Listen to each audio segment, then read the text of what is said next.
to a special edition of Planet America covering President Donald Trump's 2026 State of the Union address to Congress.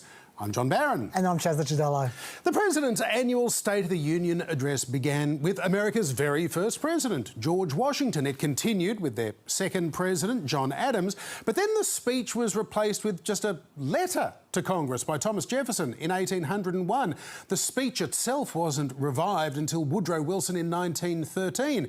10 years after that, Warren Harding's State of the Union was the first to be broadcast nationally on radio. Harry Truman's 1947 address was the first to be televised, and since then they have become a major prime time event on all major networks and cable.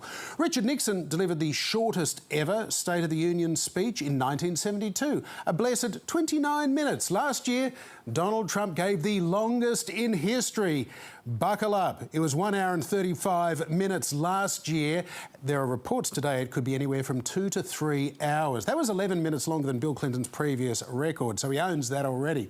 Although Trump's marathon effort last year wasn't technically a State of the Union, as he'd only just returned to office. These speeches are part report card, part presidential wish list, and it is worth noting that the presidents don't always get what they ask for in their State of the Union speech. Take Richard Nixon in January 1974. I believe the time has come to bring that investigation and the other investigations of this matter to an end. 1 year of Watergate is enough.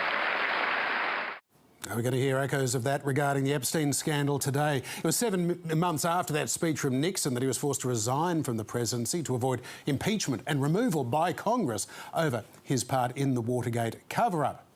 Traditionally, presidents tend to declare the State of the Union is good or the State of the Union is strong, or words to that effect. But Nixon's successor, Gerald Ford, flipped that script in 1975. And I must say to you that the State of the Union is not good. Bummer. Sometimes presidents have used their State of the Union address to signal a major shift in policy, even a redefinition of the role of government itself, like Bill Clinton in 1996. We know and we have worked to give the American people a smaller, less bureaucratic government in Washington. And we have to give the American people one that lives within its means.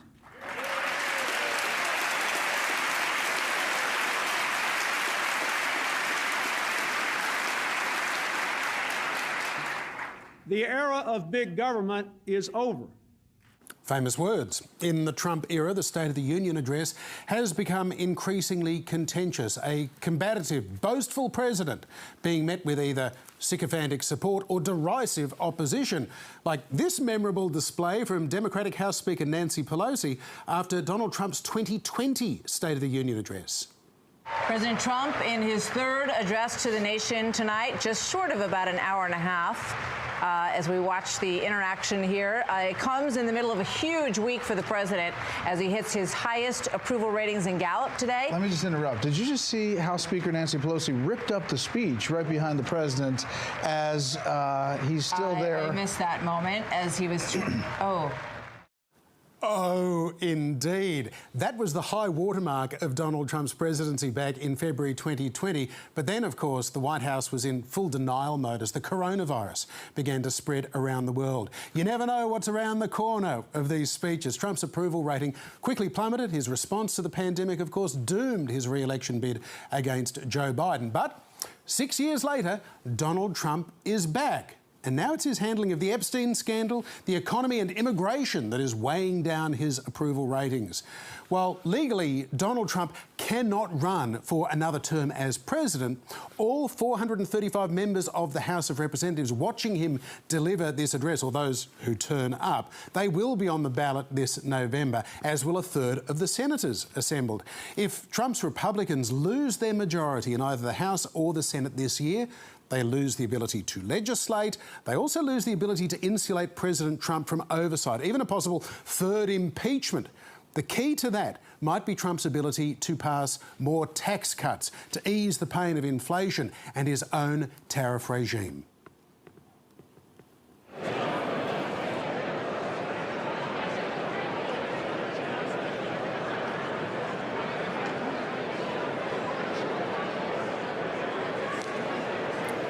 Well, Chaz, here we are inside the House of Representatives. A joint sitting, of course, means that it is very crowded. Crowding that has been alleviated somewhat by about 30 Democratic members not turning up.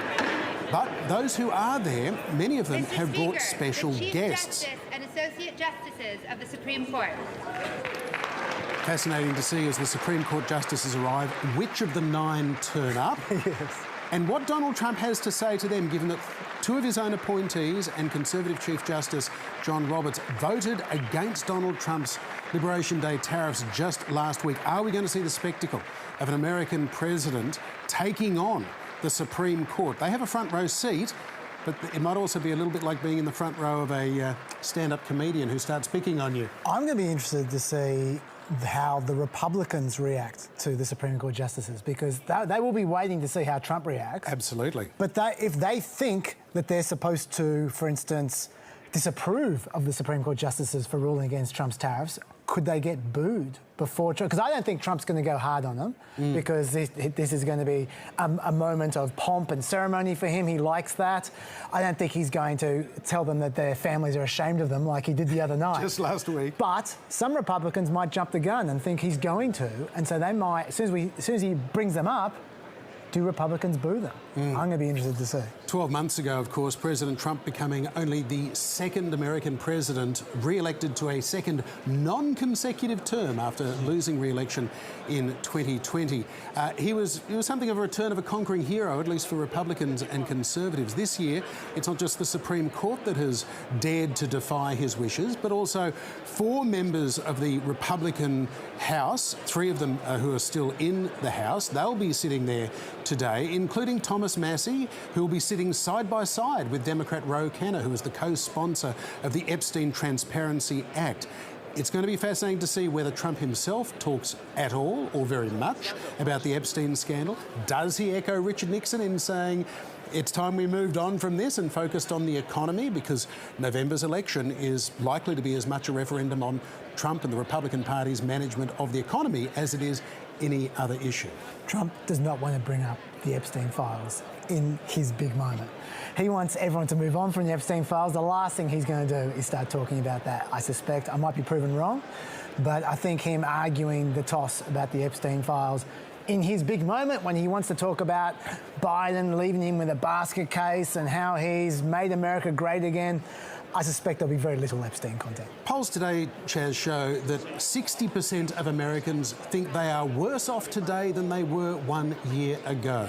A CNN poll has 63% of Americans disapproving of Donald Trump's performance as president, just 36% approval. Now, that's at the low end of the range of approval polls for Donald Trump, but that is still a very worrying sign. Anything below 40 heading into an election year, even if it's Congress that's on the ballot, not Trump, can prove to be very, very bad news. Even worse than that, John, in that same CNN poll, and this is not just CNN, all the polls are showing the same kinds of trends.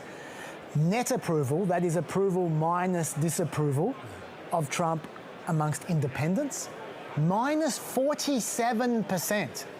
It is impossible for a party to win an election or come even close to winning an election when they're down 47 points amongst independents. Because for those who don't know, in America, we talk about Republicans and Democrats all the time.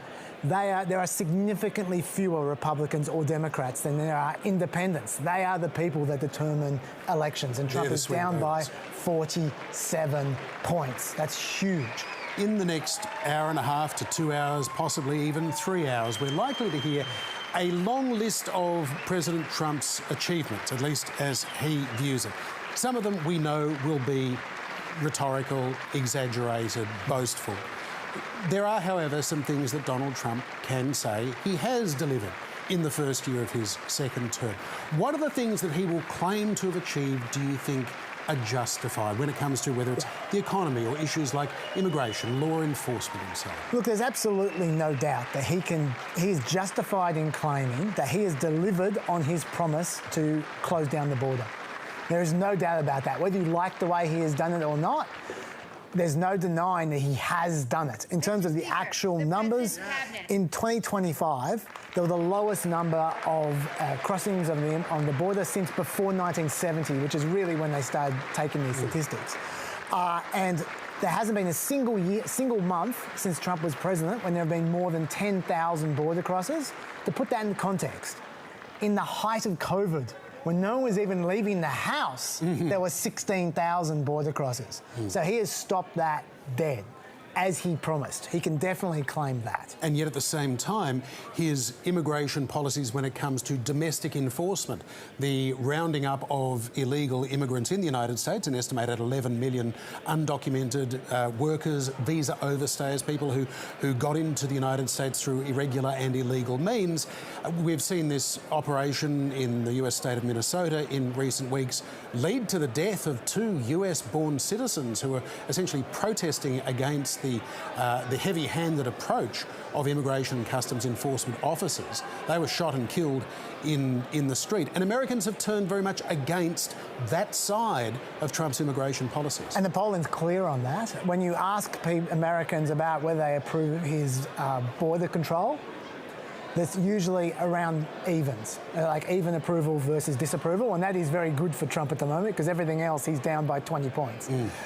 If you ask them, though, about deportations or about immigration in general, he's doing the same as he's doing everything else, -15, -20. The American people do distinguish between his immigration policies in Minnesota and his immigration policies on the border. They're cool with what's going on the border, not cool with what's going on in Minnesota. President Trump has repeatedly claimed to have ended 8 wars. Sometimes he talks about ending 9 wars. The big war, of course, that he said he would end on day one, the conflict in Ukraine following the Russian invasion 4 years ago yesterday. He has not been able to bring an end to that conflict. However, there are some foreign policy successes he will be able to point to in this speech, ending the conflict or at least lowering the tone of the tempo of the conflict in Gaza between Hamas and the Israeli Defense Force, and also the operation to abduct and arrest the Venezuelan President Nicolas Maduro. How heavily do you think President Trump will be leaning on some of those achievements, and to what extent are those claims of having ended all those wars similarly justified? Look, I can't read the guy's mind. I don't know how much he's going to talk about them. I suspect not much because, I mean, he'll mention them, but I suspect it won't be the bulk of his speech because these speeches tend to focus on domestic politics, usually speaking. And I think it'll be mostly about the economy and the culture war, which are the domestic issues. In terms of what he's justified in doing, should he bring them up, I think that, I mean, look, there's an argument that he has already achieved more in Israel and Gaza than the presidents before him achieved already.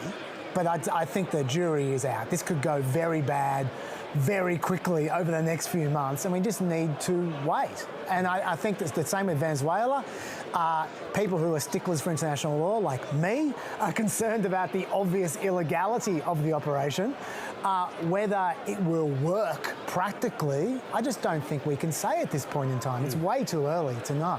So, and I think the same in Iran. We don't know what's about to happen in Iran. We don't know what success there might be. We know that the presidents before Trump achieved very little in Iran. So there's a very low bar for him to clear to be better than his predecessors. But is he going to clear that bar? We don't know yet. And it's the same in Ukraine. People can bash what Trump has done in Ukraine. We have on this show many times before. But the fact is, in a year's time, we might look back on what has happened in Ukraine and go, and that worked out okay for Ukraine. So I think we need to wait and see. I think it's too early to judge. At the risk of encouraging our viewers to switch on iView or something else for the next couple of hours, I think it's fair to say that State of the Union addresses are one of these events that often seem a lot more important than they actually are. But there are always the potential for surprises. 2 years ago, we were sitting here talking about Joe Biden's State of the Union address in 2024, when there were concerns that he may not be able to deliver a strong State of the Union, and if he didn't, would he be forced to leave that re-election campaign? As it turns out, he delivered a very strong State of the Union address. Pity about the debate that followed a few months later that did force him out of the re-election. So there was a valid concern about him. Are there any concerns, do you think, over President Trump's performance? Because as well as having an approval rating in the 30s, he's about to celebrate his 80th birthday in the next couple of months. There are still, from his critics, his opponents, questions about his ability to perform the job, whether you agree with his policies or not, but whether, in fact, his appearing to fall asleep during cabinet meetings and his difficulty retaining certain facts and pieces of information, getting names wrong and so on. All of these things start to add up towards a diminishing confidence in a President of the United States. Look, I suspect he's not going to fall asleep in the middle of his speech. I hope he won't. It depends how long it is. Generally speaking, Trump is at his worst when he's improvising. He does less improvising during the State of the Union. Generally speaking, when he has a speech in front of him, sometimes he improvises a lot, especially if it's a rally. And when I say at his worst, he's also often at his most engaging and funny when he's improvising, but those senior moments, they come when he's improvising. In the past 5 State of the Union equivalent addresses he's delivered, he has generally stuck to the script with small diversions. Like, there's been diversions, but not massive diversions. And so I would expect there will be no senior issues during this. I may be proven wrong. He may have one of those moments where he engages and where he shows good humour, which is always his best moments. If I could just take a second just to go through, in terms of the myths of State of the Unions, you've just brought up one. I think that there's a couple which I think we should address very quickly, which is there's a general feeling before State of the Unions, people like you and me, our job is to say, oh, look at his polling, it's terrible. Is this going to turn around his presidency? Is he going to fix those poll numbers? Is he going to steer his presidency in a new direction? Is this going to change this or that? Never in the history of State of the Unions has any of them ever changed the polling. Never a State of the Union bounce. Yeah, never in any way past 2 weeks. Never has it actually changed the direction of a presidency. President of the Never. United States. Here he comes. Interesting to see who's managed to get their way closest to the aisle here to shake hands with the President. Last year it was Marjorie Taylor Greene in a Make America Great Again baseball cap. Yes. She's not there this year after having fallen out with President Trump over the Epstein files and other issues. But these things are all choreographed. There's lots of elbows getting towards the President, people trying to get an Instagrammable photograph that they can send back to their constituents. And who the President ignores, who ignores the President, is always telling. It certainly is. While we're waiting for this to happen, though, just to finish off this little bit I'm talking about, and that is that Bill Clinton and Ronald Reagan were both significantly better speakers, and Barack Obama were significantly better speakers than Donald Trump, especially in these settings. They never changed the direction of their presidencies with one of these speeches, so why anyone would think Trump could, I don't know. That's not going to happen. He's not going to change minds. The people whose minds he needs to change will not be watching this. It will only be fans who are watching this, and most of them will switch off after half an hour anyway. Right, so he's not going to be changing minds. He's not going to be rescuing the presidency or whatever. But there are things that traditionally State of the Unions can do, which we could look out for. The first is traditionally they set the agenda of what we're talking about for 2 weeks. Right. If he makes a big announcement, if he pushes a particular topic... Tax cuts, for example? For example, the media will follow dutifully and they will amplify that message. And we will be talking about that for the next few weeks. And that potentially can be useful in itself. If it's something that people want to hear. One of the things in the polls that we've just been talking about, the polls, CNN, their poll had just 32% of Americans say that Trump has the right priorities. 68% said he hasn't paid enough attention to the country's most important problems. So, if he starts talking about cost of living, which is what they're referring to, yes, and he starts talking about the kitchen table issues, which is what they're referring to, then the media will as well, and that could help him in that respect. President Trump has been saying in recent weeks, though, Chaz, after realising after last November's elections, where Republicans got a bit of a shellacking in a series of races they thought they'd be competitive in because of the lack of affordability. Trump started using the word affordability a lot. Last week, he said, "I've fixed affordability."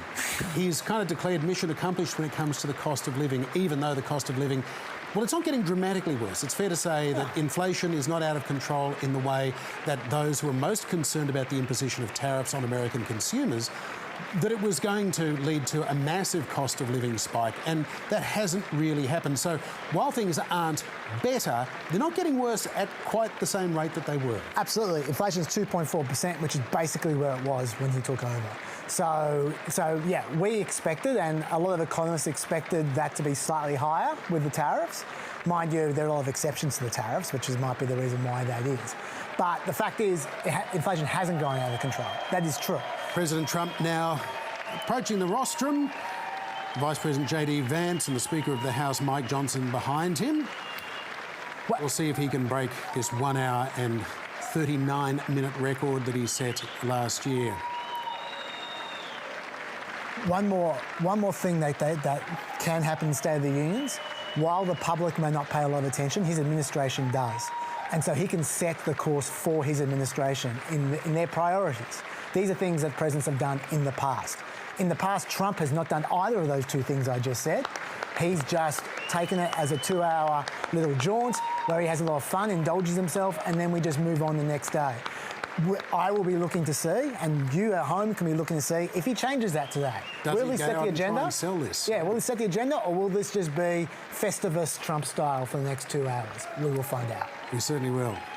For now, the President is soaking up the applause of his captive audience, the Congress of the United States, approximately half of whom do not support him, and 2/3 of the Supreme Court didn't support his tariff regime last week. Hakeem Jeffries, the leader of the Democrats in the House, has instructed Democrats to not boo and carry on and create show decorum, I think was the phrase. That's the phrase. That's the phrase. Whether they listen to Hakeem Jeffries is another thing altogether. So the more rowdy members are probably aren't even going to be here. They've got an alternative, I think, People's State of the Union in the mall that they're going to be attending with Midas Touch. But members of Congress, I have the high privilege and distinct honor of presenting to you the President of the United States.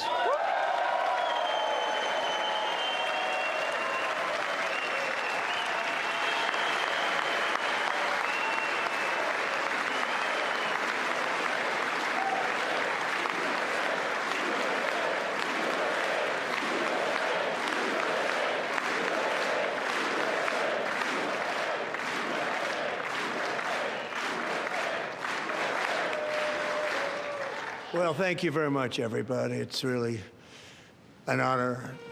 Speaker Johnson, Vice President Vance, First Lady of the United States.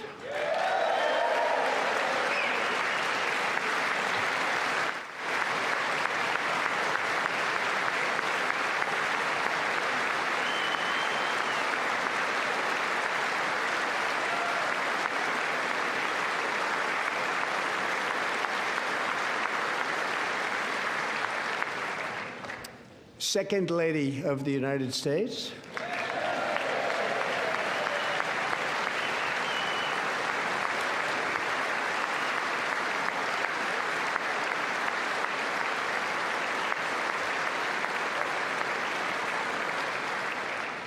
Members of Congress and my fellow Americans, our nation is back, bigger, better, richer, and stronger than ever before.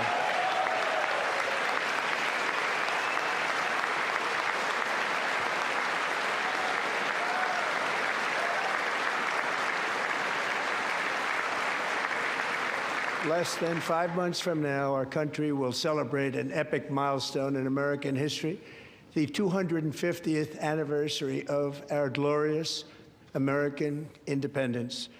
This July 4th, we will mark 2.5 centuries of liberty and triumph, progress and freedom in the most incredible and exceptional nation ever to exist on the face of the earth. And you've seen nothing yet. We're going to do better and better and better. This is the golden age of America.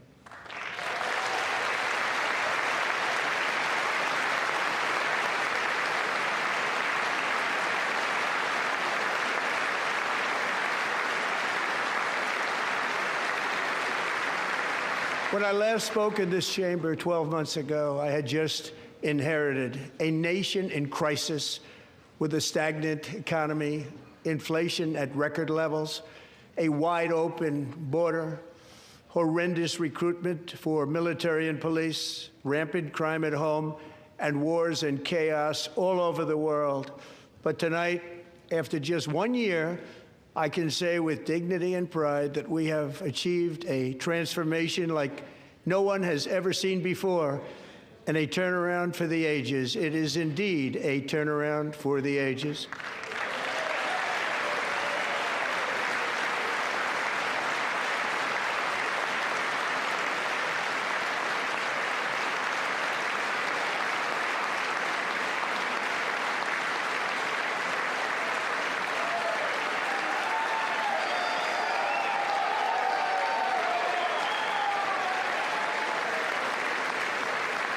And we will never go back to where we were just a very short time ago. We're not going back. Today, our border is secure.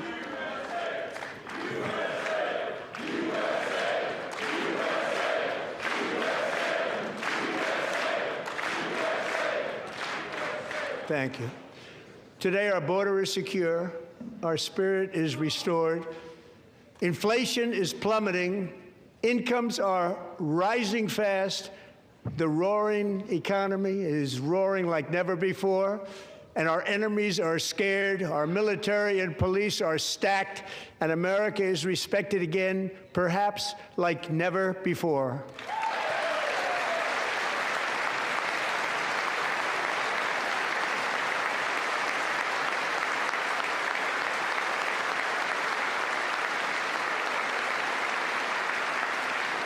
After 4 years in which millions and millions of illegal aliens poured across our borders, totally unvetted and unchecked, we now have the strongest and most secure border in American history by far.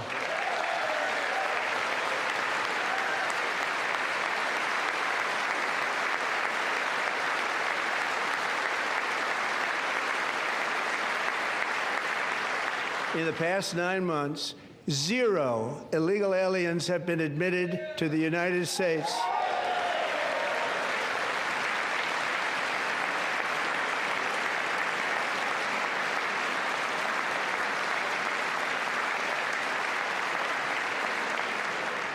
But we will always allow people to come in legally, people that will love our country and will work hard to maintain our country.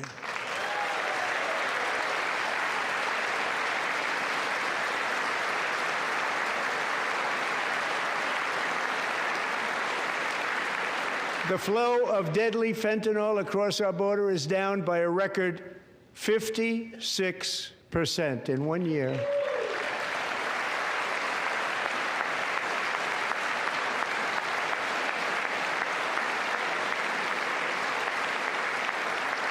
And last year, the murder rate saw its single largest decline in recorded history. This is the biggest decline, think of it, in recorded history, the lowest number in over 125 years, year 1900. In fact, substantially before my wonderful father, I had a wonderful father, Fred, before he was born, substantially before he was born. That's a long time ago. He wouldn't like me to say that, but that's a long time ago.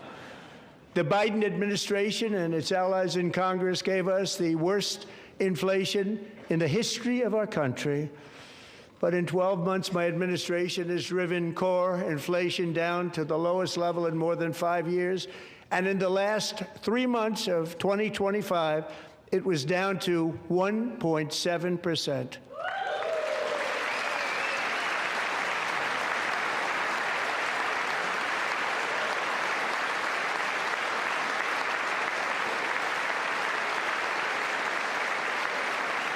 Gasoline, which reached a peak of over $6 a gallon in some states under my predecessor, it was quite honestly a disaster, is now below $2.30 a gallon in most states, and in some places, $1.99 a gallon. And when I visited the great state of Iowa just a few weeks ago, I even saw $1.85 a gallon for gasoline.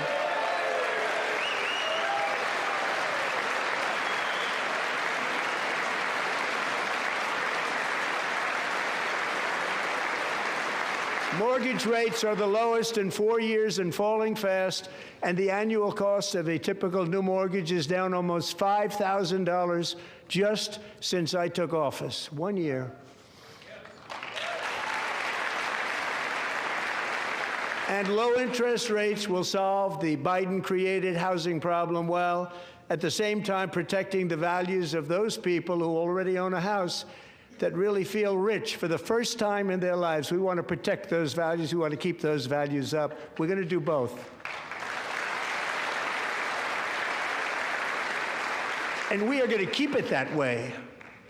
The stock market has set 53 all-time record highs since the election. Think of that, 1 year. Boosting pensions, 401ks, and retirement accounts for the millions and millions of Americans. They're all gaining. Everybody's up, way up. In 4 long years, the last administration got less than $1 trillion in new investment in the United States. And when I say less, substantially less. In 12 months, I secured commitments for more than $18 trillion pouring in from all over the globe.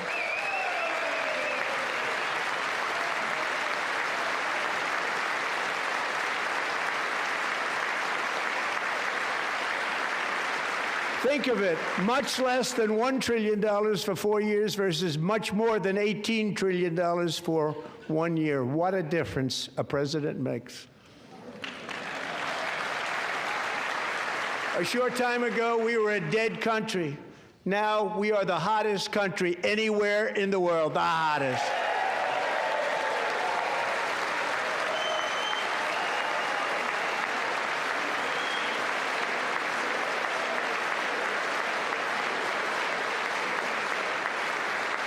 As thousands of new businesses are forming and factories, plants, and laboratories are being built, we have added 70,000 new construction jobs in just a very short period of time. It's getting bigger and bigger and stronger. Nobody can believe what they're watching. American oil production is up by more than 600,000 barrels a day, and we just received from our new friend and partner, Venezuela, more than 80 million barrels of oil.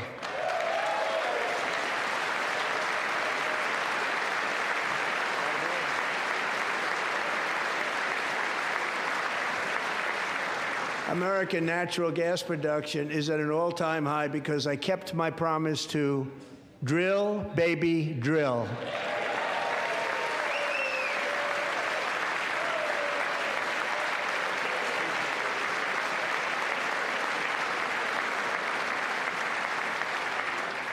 More Americans are working today than at any time in the history of our country. Think about that. Any time in the history of our country, more working today, and 100% of all jobs created under my administration have been in the private sector.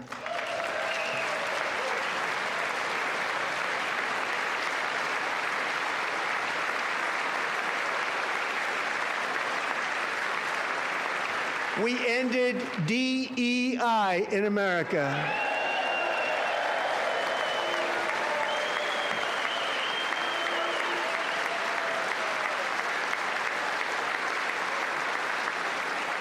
We cut a record number of job-killing regulations, and in 1 year we have lifted 2.4 million Americans, a record, off of food stamps.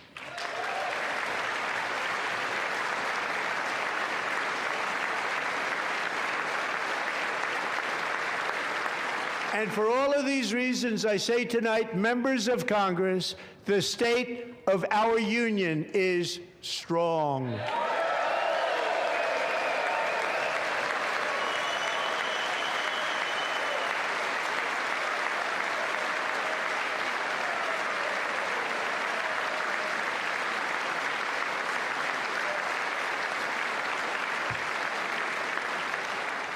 Our country is winning again. In fact, we're winning so much that we really don't know what to do about it. People are asking me, please, please, please, Mr. President, we're winning too much. We can't take it anymore. We're not used to winning in our country. Until you came along, we're just always losing, but now we're winning too much. And I say, no, no, no, you're going to win again. You're going to win big. You're going to win bigger than ever. And to prove that point, here with us tonight is a group of winners who just made the entire nation proud.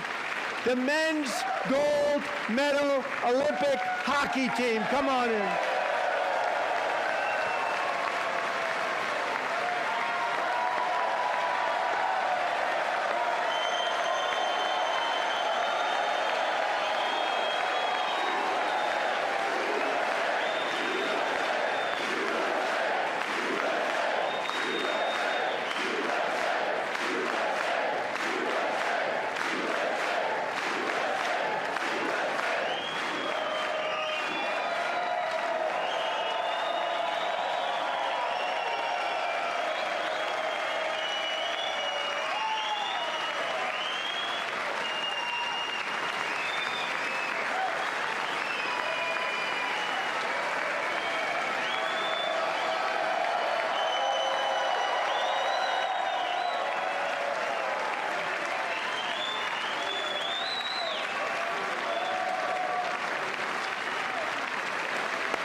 Go ahead.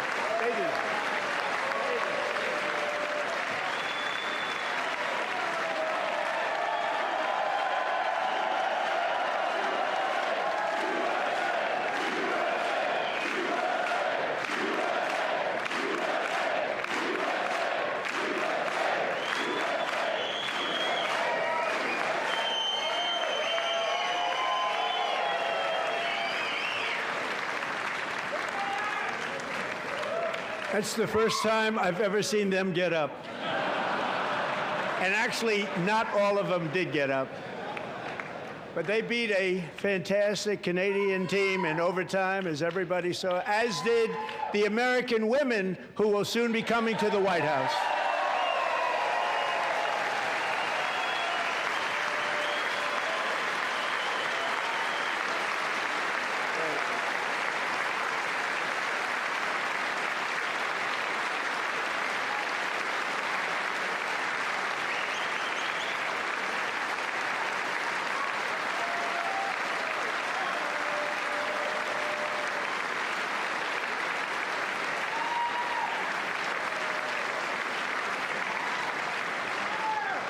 They were in the Oval Office before, and I just want to say a second very big congratulations to Team USA. But I have to say that, and I told them this, and we took a vote of the team. I said, anybody votes no, I'm not doing it. So they stood there, and they weren't about to say no, because I've never seen a goaltender play as well as goalie Connor Hellebuck.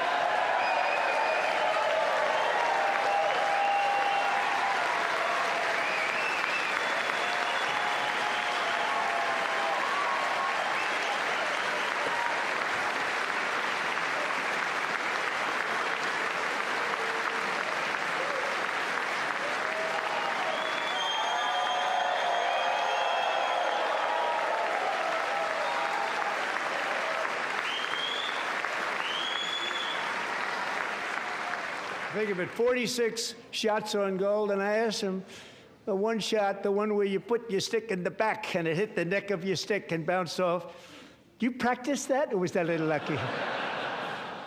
He refused to answer that question. But I just want to tell you that the members of this great hockey squad will be very happy to hear, based on their vote and my vote, and in this case my vote was more important, that I will soon be presenting Connor with our highest civilian honor, which we will be given, and which has been given to many athletes over the years. But when I say many, not too many, like 12, it's called the highest civilian honor in our country, the Presidential Medal of Freedom.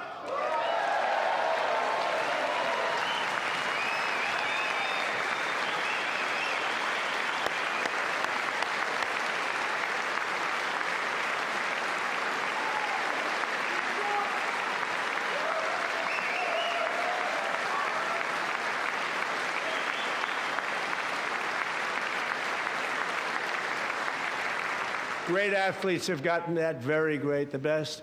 And I thought he deserved it. And I did take a vote, every single one of them. I said, I'm not giving it if anybody goes no. And every single one of them rapidly put up their hand. So I want to thank you. What a special job you did. What special champions you are. Thank you very much.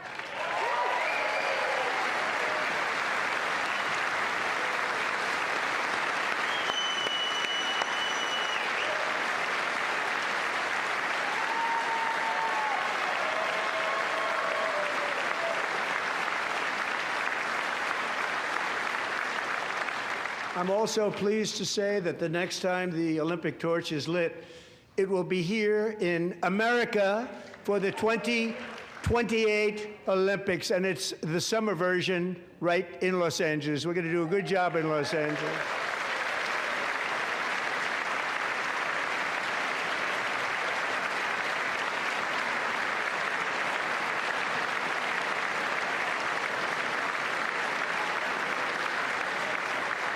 And Los Angeles is going to be safe, just like Washington, D.C. is now one of the safest cities in the country.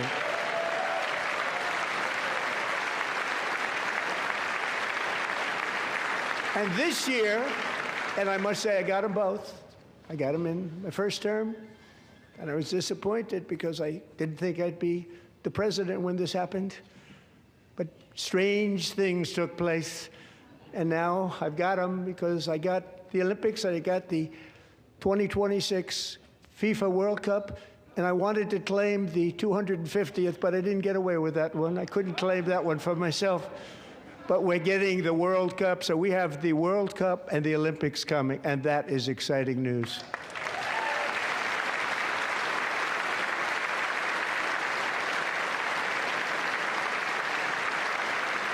So this will be a year to celebrate our country and the heroes who have kept it free. Men like Buddy Taggart. At age 17, Buddy volunteered to defend America in World War II, serving in the Pacific under the great General Douglas MacArthur. He fought bravely in the famous Battle of Manila, worked so hard. He was badly wounded and almost killed by enemy machine guns in Luzon. And 81 years ago this month, he liberated the largest internment camp in the Philippines, one of the largest anywhere in the world. But he earned many honors, including a Purple Heart and a Bronze Star, came home, started a family, and tonight he is in the gallery looking forward to July 4th, 2026, his 100th birthday.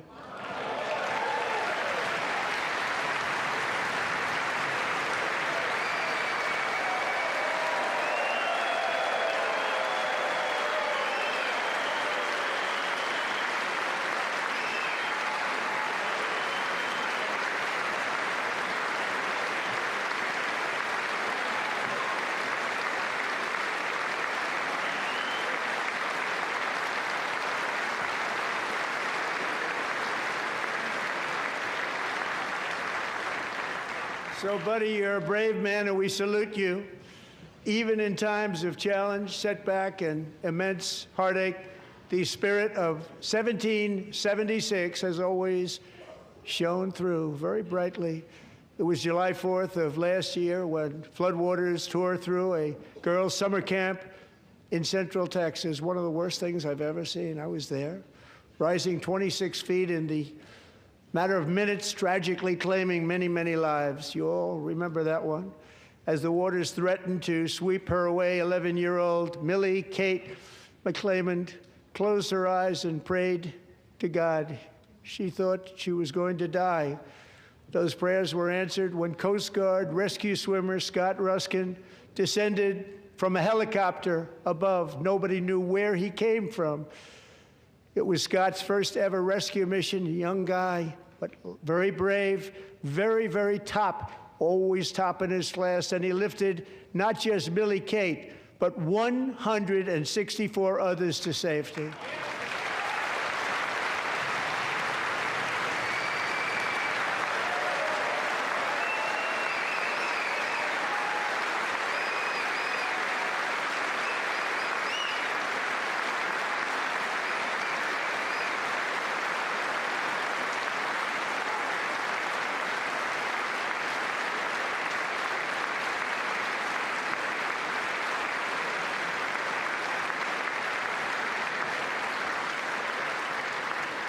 People watched Scott from a distance, and they couldn't believe what they were seeing. The winds were blowing, the rain was pouring, everything was going, and that rapid water, nobody's ever seen anything like it. They said, wow, that's something.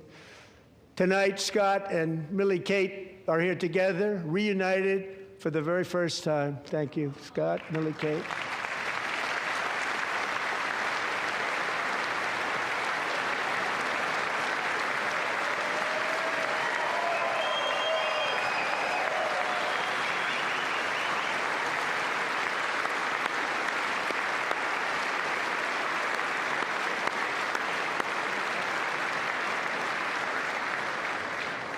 And Petty Officer Ruskin, I'm pleased to inform you that I am now awarding you the Legion of Merit for extraordinary heroism, which is what it was, extraordinary heroism. Thank you.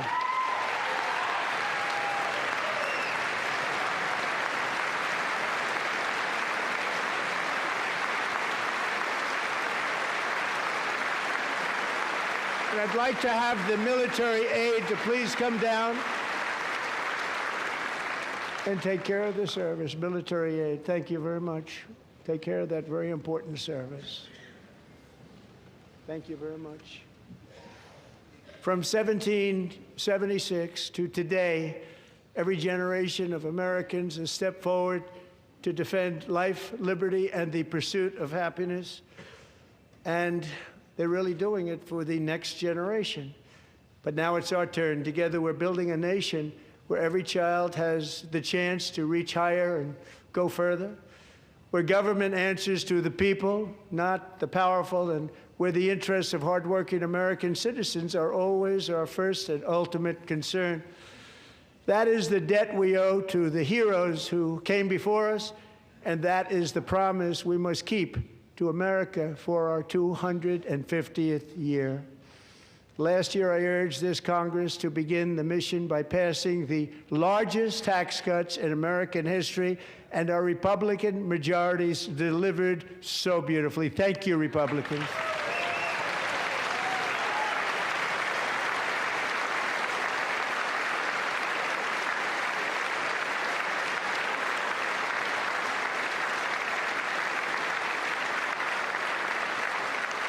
All Democrats, every single one of them, voted against these really important and very necessary massive tax cuts.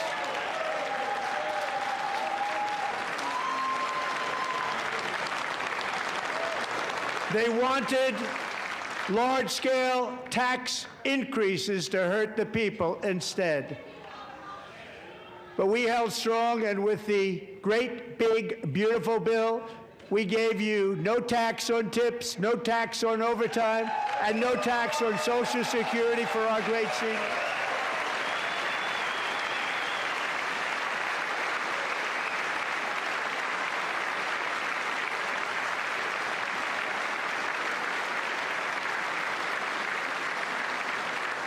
And we also made interest on auto loans tax deductible the first time, but only if the car is made in America.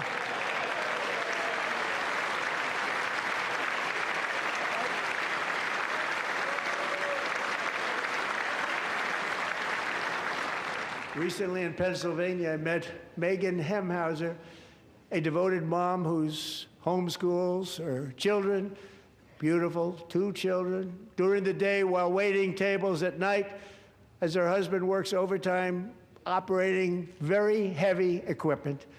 Megan is here this evening, and she's happy to tell you that she is so much richer because with no tax on tips, no tax on overtime, and our expanded child tax credit done again by Republicans, Megan and her husband will take home more than $5,000 extra just for the year, cutting her tax bill in more than half.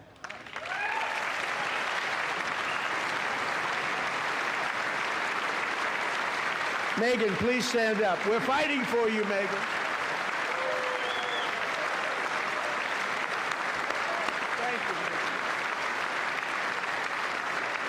Thank you, Megan. We're fighting for you, Megan. Under our bill, parents like Megan can also activate their children's brand new Trump accounts. And I didn't name it. I did not name that.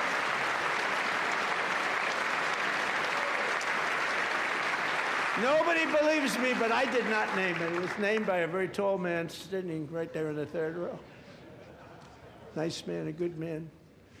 Tax-free investment accounts for every American child. This is something that's so special and has taken off and gone through the roof. Millions will be pre-funded courtesy of the U.S. Treasury and private individuals like Michael and Susan Dell, who have donated $6.25 billion to fund the Trump accounts for 25 million American children. They're great people.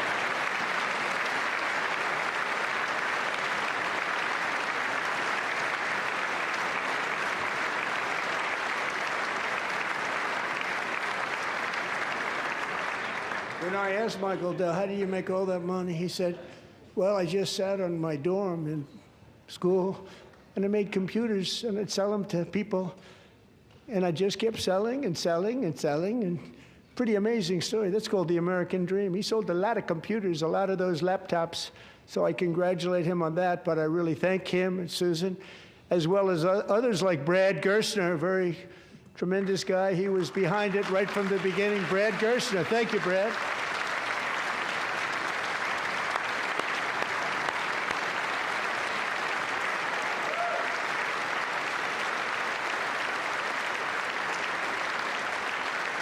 So with modest additional contributions, these young people's accounts could grow to over $100,000 or more by the time they turn 18. Think of it. How much money is that for somebody that started with nothing? Over 100,000, could be much more than that. To make this investment in our children's future, go to TrumpAccounts.gov, TrumpAccounts.gov. And a lot of people are doing it. It's setting every record in the book. It's popular. They knew what it was going to take. I'm so proud of them. I'm so proud of the people that got it started. And now it's just taken off. One of the primary reasons for our country's stunning economic turnaround, the biggest in history, where the Dow Jones broke 50,000 4 years ahead of schedule, and the S&P hit 7,000, where it wasn't supposed to do it for many years, were tariffs. I used these tariffs, took in hundreds of billions of dollars to make great deals for our country, both economically and on a national security basis. Everything was working well. Countries that were ripping us off for decades are now paying us hundreds of billions of dollars. They were ripping us so badly, you all know that. Everybody knows it. Even the Democrats know it. They just don't want to say it. And yet these countries are now happy, and so are we. We made deals. The deals are all done. And they're happy. They're not making money like they used to, but we're making a lot of money. There was no inflation, tremendous growth, and the big story was how Donald Trump called the economy correctly, and 22 Nobel Prize winners in economics didn't. They got it totally wrong. They got it really wrong. And then just 4 days ago, an unfortunate ruling from the United States Supreme Court. It just came down. It came down. Very unfortunate ruling. But the good news is that almost all countries and corporations want to keep the deal that they already made, right, Scott? Knowing that the legal power that I, as president, have to make a new deal could be far worse for them, and therefore they will continue to work along the same successful path that we had negotiated before the Supreme Court's unfortunate involvement. So despite the disappointing ruling, these powerful, country-saving, it's saving our country, the kind of money we're taking in, peace-protecting. Many of the wars I settled was because of the threat of tariffs. I wouldn't have been able to settle them without. Will remain in place under fully approved and tested alternative legal statutes. And they have been tested for a long time. They're a little more complex, but they're actually probably better, leading to a solution that will be even stronger than before. Congressional action will not be necessary. It's already time-tested and approved. And as time goes by, I believe the tariffs paid for by foreign countries will, like in the past, substantially replace the modern-day system of income tax, taking a great financial burden off the people that I love.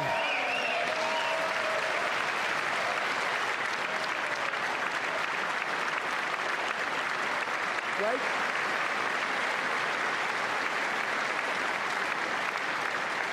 Moving forward, factories, jobs, investment, and trillions of dollars will continue pouring into the United States of America because we finally have a president who puts America first. I put America first.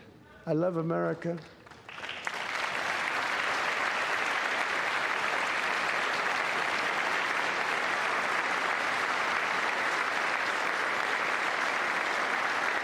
For decades before I came along, we had the exact opposite. From trade to healthcare, from energy to immigration, everything was stolen and rigged in order to drain the wealth out of the productive, hardworking people who make our country great, who make our country run. Under Biden and his corrupt partners in Congress and beyond, it reached a breaking point with the Green New scam, open borders for everyone. They poured in by the millions and millions from prisons, from mental institutions. They were murderers, 11,888 murders. They came into our country. You allowed that to happen.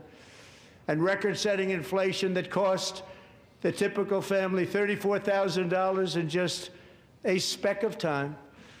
Now the same people in this chamber who voted for those disasters suddenly used the word affordability, a word. They just used it. Somebody gave it to them, knowing full well that they caused and created the increased prices that all of our citizens had to endure. You caused that problem. You caused that problem.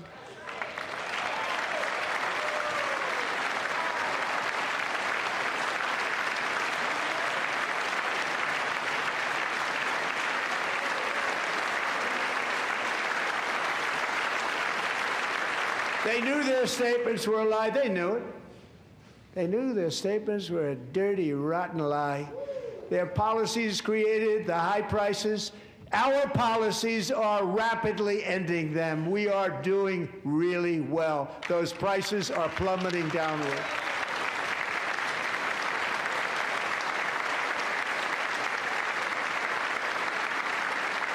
The price of eggs is down 60%, Madam Secretary, thank you. The cost of chicken, butter, fruit, hotels, automobiles, rent is lower today than when I took office by a lot. And even beef, which was very high, is starting to come down significantly. Just hold on a little while, we're getting it down. And soon you will see numbers that few people would think were possible to achieve just a short time ago. Nobody can believe when they see the kind of numbers, and especially energy, when they see energy going down to numbers like that, they cannot believe it. It's like another big tax cut. I'm also confronting one of the biggest ripoffs of our times, the crushing cost of health care caused by you. Since the passage of the Unaffordable Care Act, sometimes referred to as Obamacare, big insurance company has gotten rich. It was meant for the insurance companies, not for the people. With our government giving them hundreds and hundreds of billions of dollars a year as their stock prices soared 1,000, 1,200, 1,400, and even 1,700%, like nothing else. That's why I introduced the great health care plan. I want to stop all payments to big insurance companies and instead give that money directly to the people so they can buy their own health care, which will be better health care at a much lower cost.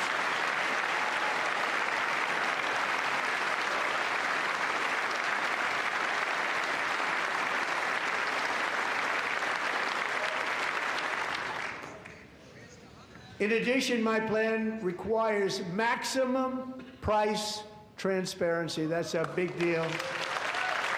Sounds so simple, so big.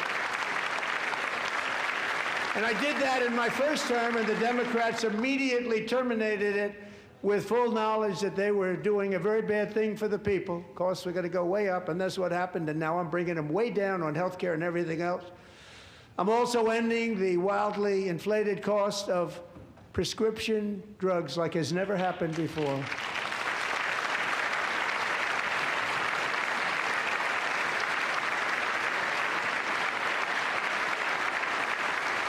Other presidents tried to do it, but they never could. They tried. Most didn't try, actually. But they tried. They said they tried. They couldn't do it. They didn't even come close. They were all talk and no action, but I got it done. Under my just enacted most favored nation agreements, Americans who have for decades paid by far the highest prices of any nation anywhere in the world for prescription drugs will now pay the lowest price anywhere in the world for drugs. Anywhere. The lowest price.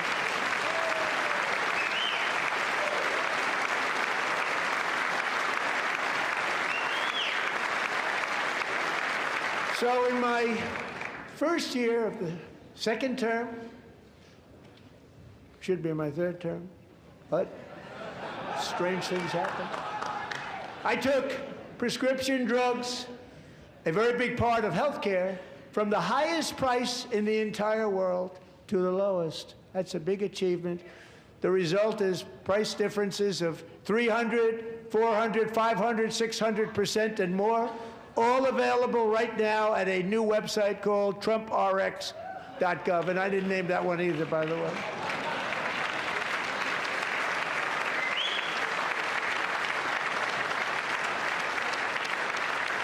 And here tonight is the very first customer ever to get that big discount, and it is big, Catherine Rayner.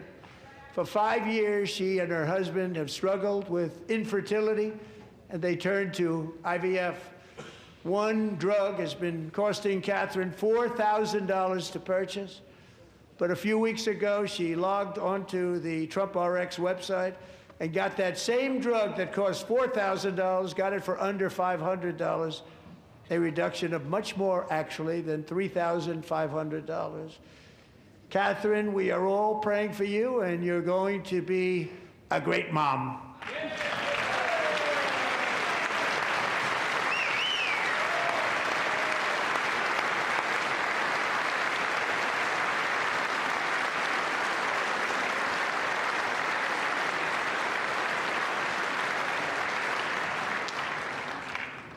So now I'm calling on Congress to codify my most favored nation program into law. Now, the one thing, I'm not sure it matters because it's going to be very hard for somebody that comes along after me to say, let's raise drug prices by 700 or 800%. But John and Mike, if you don't mind, codify it anyway. They may do it. Codify it anyway. Thank you. Many Americans are also concerned that energy demand from AI data centers could unfairly drive up their electric utility bills. Tonight, I'm pleased to announce that I have negotiated the new Ratepayer Protection Pledge. You know what that is? We're telling the major tech companies that they have the obligation to provide for their own power needs. They can build their own power plants as part of their factory so that no one's prices will go up. And in many cases, prices of electricity will go down for the community, and very substantially down. This is a unique strategy never used in this country before. We have an old grid. It could never handle the kind of numbers, the amount of electricity that's needed. So I'm telling them they can build their own plant. They're going to produce their own electricity. It will ensure the company's ability to get electricity while at the same time lowering prices of electricity for you, and could be very substantial for all of you cities and towns. You're going to see some good things happen over the next number of years. Another pillar of the American dream that has been under attack is home ownership. With us tonight is Rachel Wiggins, a mom of two from Houston. She placed bids on 20 homes and lost all of those bids to gigantic investment firms that bypassed inspection, paid all cash, and turned those houses into rentals, stealing away her American dream. She was devastated. Stories like this are why last month I signed executive order to ban large Wall Street investment firms from buying up in the thousands single-family homes.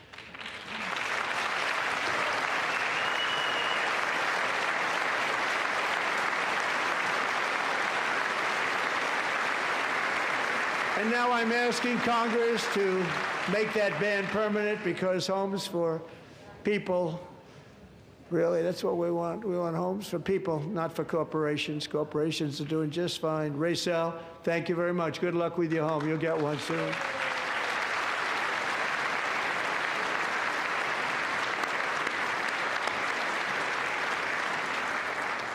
We're also working to make it easier for Americans to save for retirement.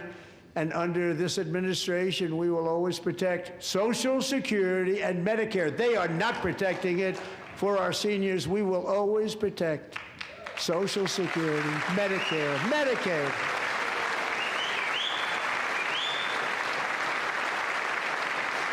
Since I took office, the typical 401k balance is up by at least $30,000.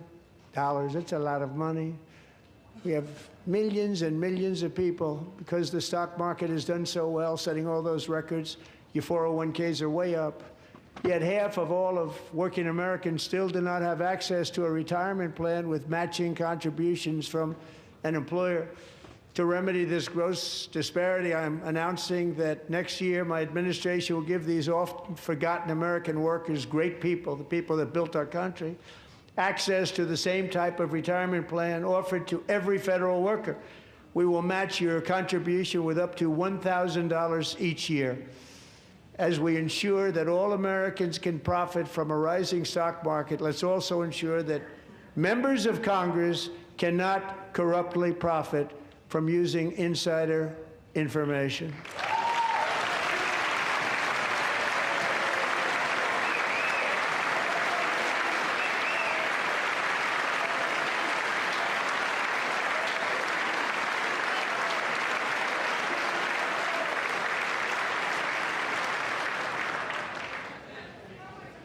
They stood up for that. I can't believe it.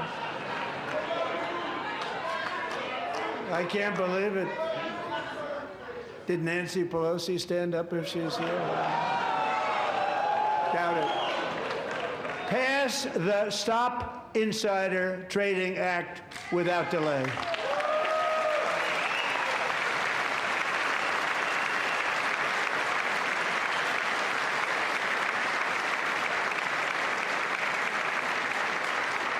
I wasn't sure if anybody even on this side was going to applaud for that. I'm very impressed. Thank you. I'm very impressed. But when it comes to the corruption that is plundering, it's plundering America. There's been no more stunning example than Minnesota, where members of the Somali community have pillaged an estimated $19 billion from the American taxpayer. We have all the information. And in actuality, the number is much higher than that. And California, Massachusetts, Maine, and many other states are even worse. This is the kind of corruption that shreds the fabric of a nation, and we are working on it like you wouldn't believe. So tonight, although started 4 months ago, I am officially announcing the war on fraud to be led by our great Vice President, J.D. Vance.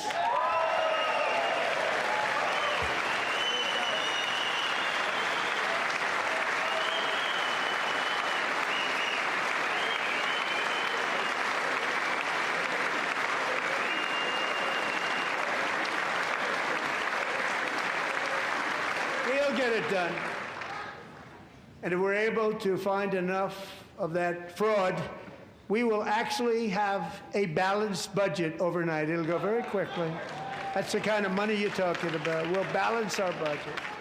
The Somali pirates who ransacked Minnesota remind us that there are large parts of the world where bribery, corruption, and lawlessness are the norm, not the exception. Importing these cultures through unrestricted immigration and open borders brings those problems right here to the USA. And it is the American people who pay the price in higher medical bills, car insurance rates, rent, taxes, and perhaps most importantly, crime.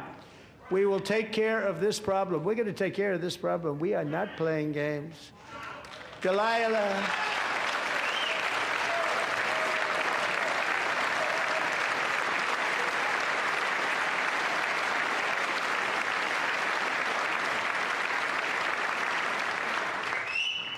Delilah Coleman was only 5 years old in June 2024 when a 18-wheel tractor trailer plowed into her stopped car traveling at 60 miles an hour or more. The driver was an illegal alien let in by Joe Biden and given a commercial driver's license by open borders politicians in California. Doctors said Delilah would never be able to walk or talk, have a good life. She wouldn't even be able to eat again. But against all odds, she is now in the first grade learning to walk. And she's here this evening with her dad, Marcus, a fantastic man. Delilah, please, you are a great inspiration. Please stand up.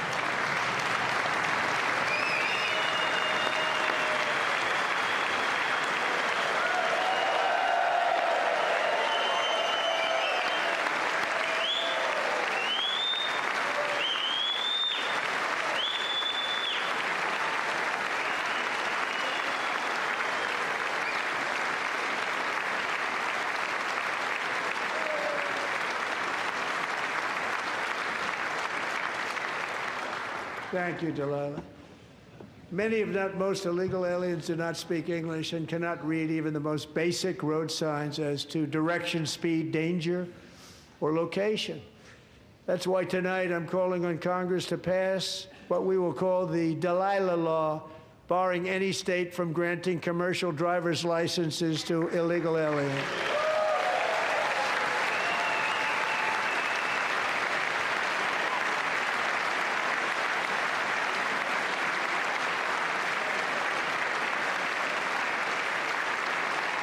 And yesterday, as you probably saw at the White House, I hosted a ceremony with Americans who lost their treasured loved ones to the scourge of illegal immigration. People came into our country, how we allowed this to happen with our open borders. These are the angel moms and families that for decades our government betrayed and our media totally ignored. It was terrible. Hard to believe, actually. In 2023, a 16-year-old high school cheerleader named Elizabeth Medina was supposed to perform in her town's Christmas parade, but she never arrived. Her mother, Jacqueline, went home to look for her, and she found her lying dead in a bathtub, bleeding profusely after being stabbed 25 times.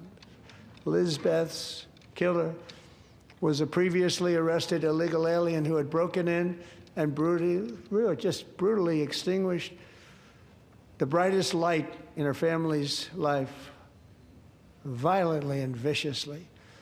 Her heartbroken mother is in the gallery to remind everyone in this chamber exactly why we are deporting illegal alien criminals to our country at record numbers, and we're getting them the hell out of here fast. We don't want them.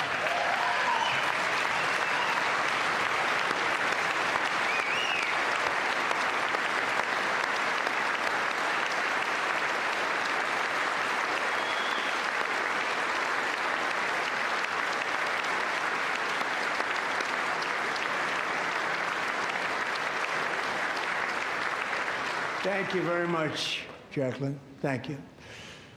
We can never forget that many in this room not only allowed the border invasion to happen before I got involved, but indeed they would do it all over again if they ever had the chance. If they ever got elected, they would open up those borders to some of the worst criminals anywhere in the world. The only thing standing between Americans and a wide open border right now is President Donald J. Trump and our great Republican patriots in Congress. Thank you. Thank you.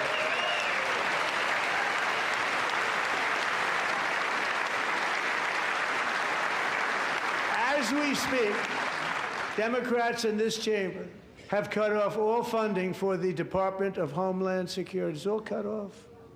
It's all cut off. They have instituted another Democrat shutdown, the first one costing us 2 points on GDP. 2 points we lost on GDP, which probably made them quite happy, actually. Now they have closed the agency responsible for protecting Americans from terrorists and murderers. Tonight I'm demanding the full and immediate restoration of all funding for the border security, homeland security, of the United States and also for helping people clean up their snow. We have no money because of the Democrats, and it would be nice, we'd love to give you a hand at cleaning it up, but you gave no money. Nobody's getting paid. It's a shame. So you have to think about it. We have, in case you didn't know, a pretty large snowstorm out there. One of the great things about the State of the Union is how it gives Americans the chance to see clearly what their representatives really believe. So tonight I'm inviting every legislator to join with my administration in reaffirming a fundamental principle. If you agree with this statement, then stand up and show your support. The first duty of the American government is to protect American citizens, not illegal aliens.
Isn't that a shame? You should be ashamed of yourself not standing up.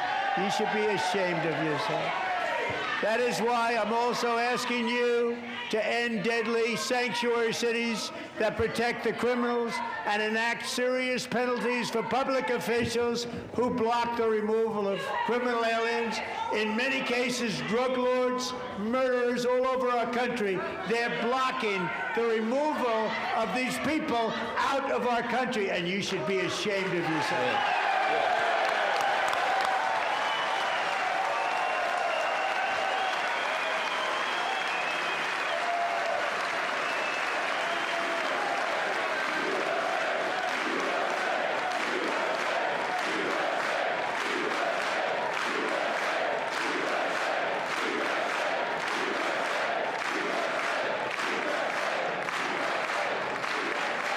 And perhaps most importantly, I'm asking you to approve the Save America Act.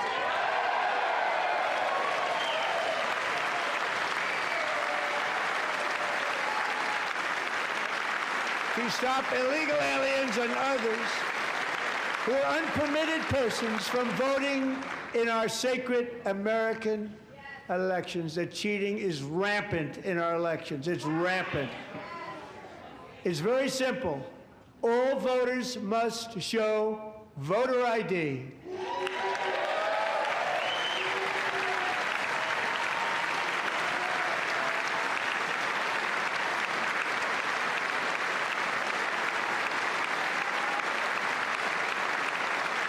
All voters must show proof of citizenship in order to vote.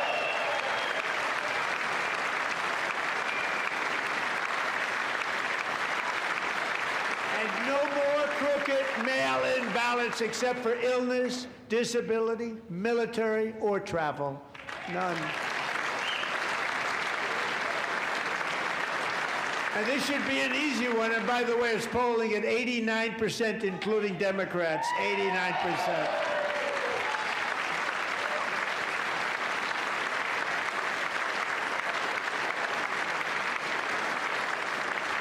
And even the new communist mayor of New York City, I think he's a nice guy, actually. Speak to him a lot. Bad policy, but nice guy. Just said they want people to shovel snow. They got hit hard. Wants them to shovel snow, but if you apply for that job, you need to show 2 original forms of ID and a Social Security card.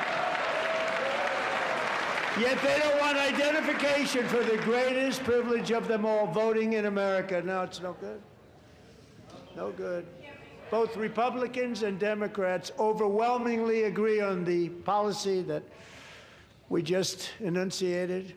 And Congress should unite and enact this common sense, country-saving legislation right now, and it should be before anything else happens.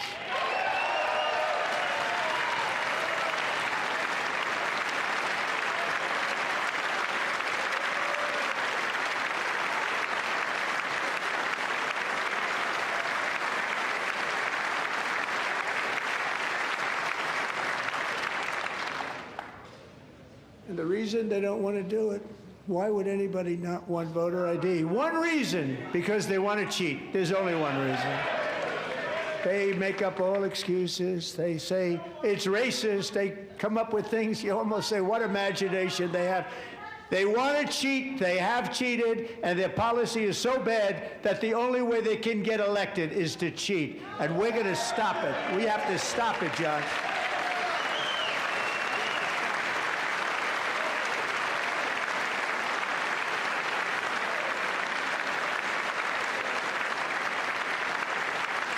And here is one more opportunity to show common sense in government. In the gallery tonight are Sage Blair and her mother, Michelle. In 2021, Sage was 14 when school officials in Virginia sought to socially transition her to a new gender, treating her as a boy and hiding it from her parents. Hard to believe, isn't it? Before long, a confused Sage ran away from home after she was found in a horrific situation in Maryland. A left-wing judge refused to return Sage to her parents because they did not immediately state that their daughter was their son. Sage was thrown into an all-boys state home and suffered terribly for a long time. But today, all of that is behind them because Sage is a proud and wonderful young woman with a full-ride scholarship to Liberty University. Sage and Michelle, please stand up.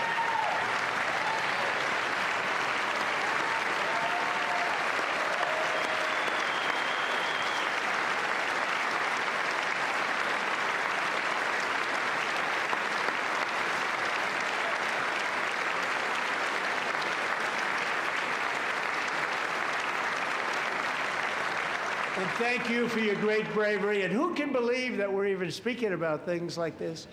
15 years ago, if somebody was up here and said that, they'd say, what's wrong with him? But now we have to say it because it's going on all over numerous states without even telling the parents. But surely we can all agree no state can be allowed to rip children from their parents' arms and transition them to a new gender against the parents' will. Who would believe that we're even talking about this? We must ban it, and we must ban it immediately.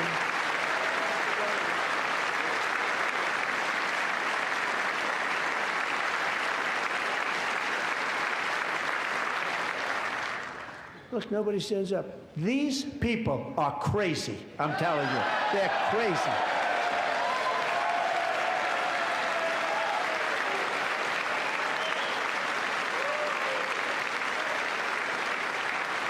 Amazing.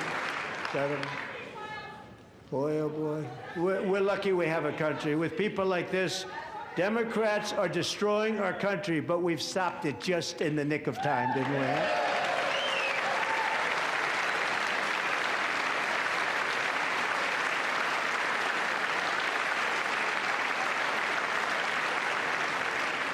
No one cares more about protecting America's youth than our wonderful First Lady. Now a movie star. She's a movie star. Can you believe it? Who would have believed that? Over the past year, she has had an incredible impact championing AI legislation, advancing a landmark executive order on foster care, and helping secure $30 million to launch the Melania Trump Foster Youth to Independence Initiative. It's a tremendous, really a tremendous thing that happened and had a lot of bipartisan support. She gets much better bipartisan support than I do. I get none. She gets a lot. Someday you're going to have to tell me how you did that. And students and educators in every state have joined the First Lady's efforts in the presidential AI challenge, keeping America's next generation positioned to succeed and strongly succeed in the future. Tonight, we welcome two young people whose lives reflect the First Lady's impact, Sierra Burns and Everest Nevermont. Thank you both, and Melania, thank you. I know how hard you worked on it. Thank you very much.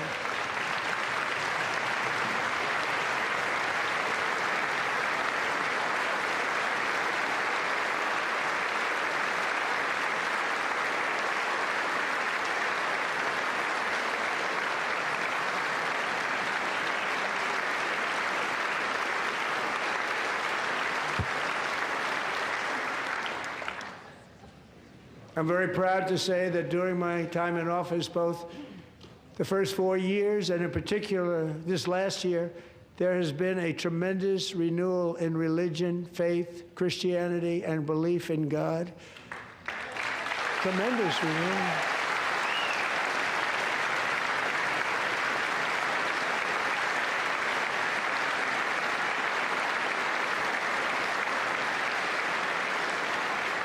This is especially true among young people, and a big part of that had to do with my great friend, Charlie Kirk, a great guy, great man.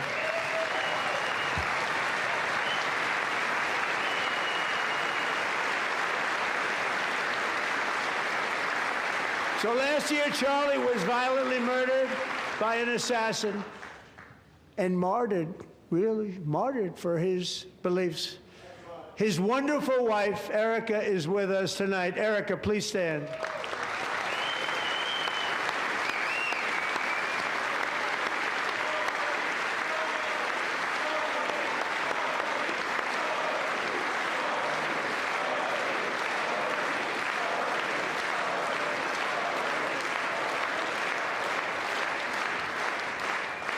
Thank you, Erica. Been through a lot. In Charlie's memory, we must all come together to reaffirm that America is one nation under God, and we must totally reject political violence of any kind.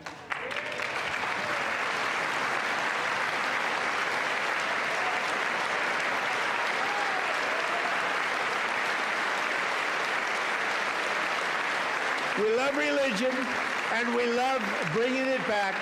And it's coming back at levels that nobody actually thought possible. It's really a beautiful thing to see.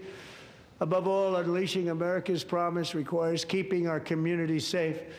We have made incredible strides, yet dangerous repeat offenders continue to be released by pro-crime Democrat politicians again and again.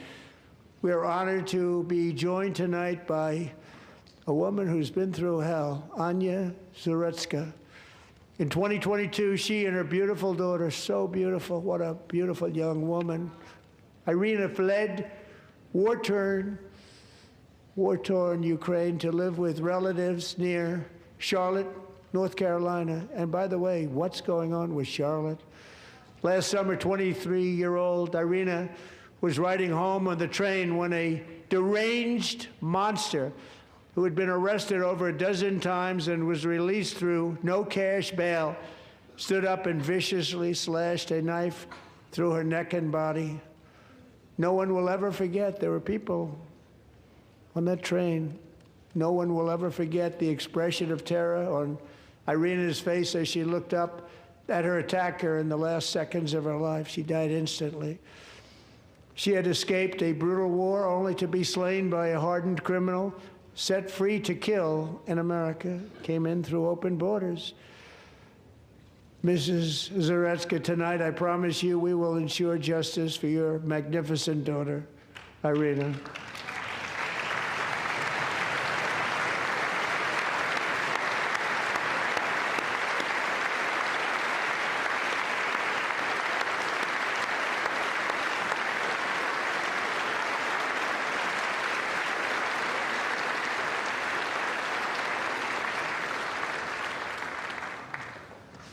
How do you not stand?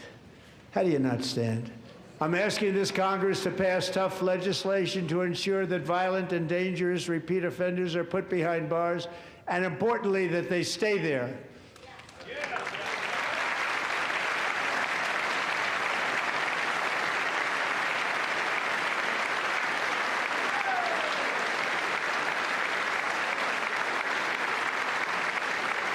Starting last summer, I deployed our National Guard and federal law enforcement to restore law and order to our most dangerous cities, including Memphis, Tennessee, big success, New Orleans, Louisiana, big success, and our nation's capital itself, Washington, D.C., where we have almost no crime anymore in Washington, D.C. How did that happen?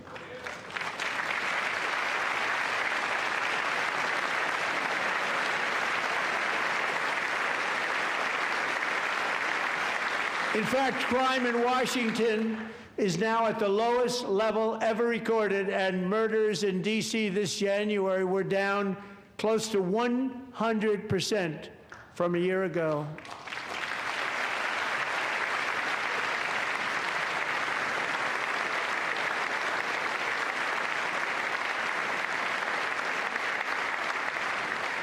They don't like to hear that.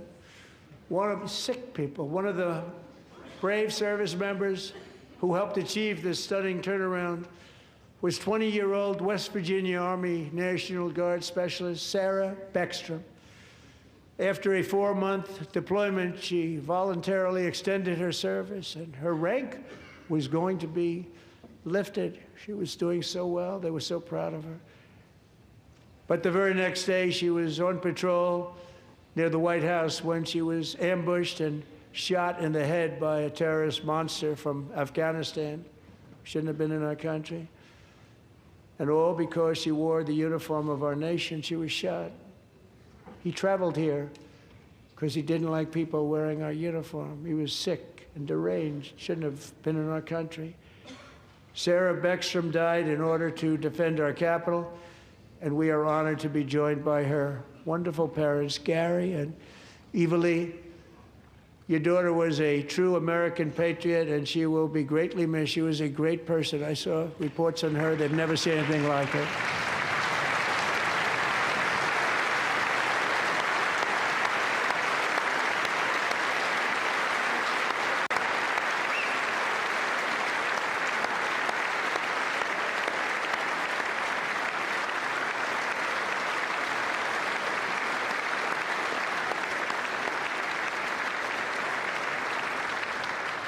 So sorry. Thank you very much. A great young lady. I saw reports that were like, perfect. She was perfect. Serving alongside Sarah that day was Staff Sergeant Andrew Wolf. The terrorist shot Andrew in the head, and no one thought he could possibly make it. The two of them, Sarah and Andrew, both shot violently in the head. Neither was expected to make it. They weren't even given a chance, except his wonderful mother, named Melody, who I spoke to the same night, and she was so positive. The doctors thought that Andrew was gone, but his mother said, no, Mr. President, Andrew will be fine. He's going to make it. I've never seen anything like it. I mean, he was given almost no chance. She said, I have no doubt, sir, he's going to be okay. This was a conversation that I had with her that night, with her son laying helplessly in bed, blood all over. Everybody is praying, she said, sir, he will be okay. The doctors didn't understand what she was saying, and after looking at the results of the damage done, neither did I. She was so strong and conclusive that even Andrew's great father felt she didn't really understand the gravity of the situation. But she turned out to be right. Right, Melanie? She turned out to be right.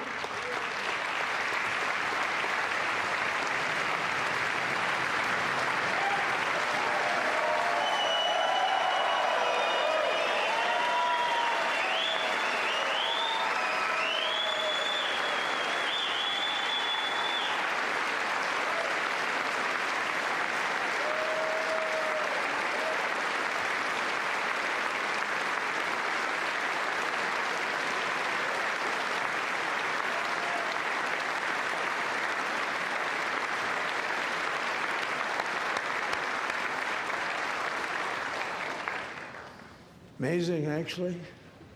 I said, where does this woman come from? She's the most positive person I've ever met. With God's help, Andrew has battled back from the edge of death, and we're talking about the edge of death, on his way to a miraculous recovery. He's got a little work to do, but he's doing great. Nice to see you. He's a good-looking guy. Nice to see you. Thanks, Andrew. Thank you very much.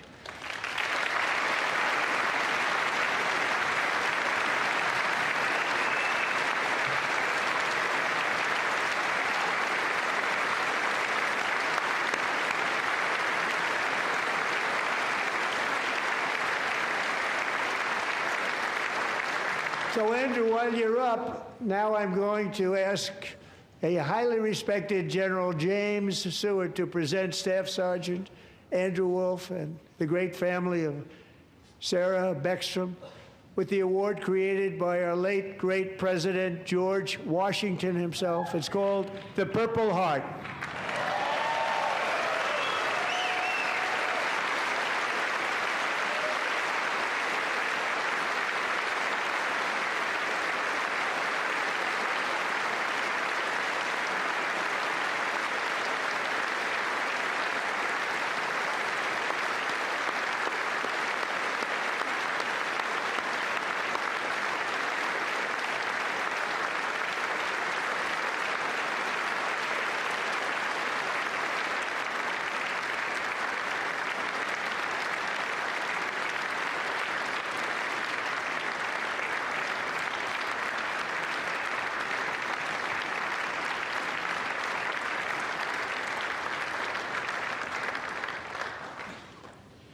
We love you all. Love you. We're proudly restoring safety for Americans at home, and we are also restoring security for Americans abroad. Our country has never been stronger. In my first 10 months, I ended 8 wars, including Cambodia. Isn't it funny? Sick people. Cambodia and Thailand, Pakistan and India.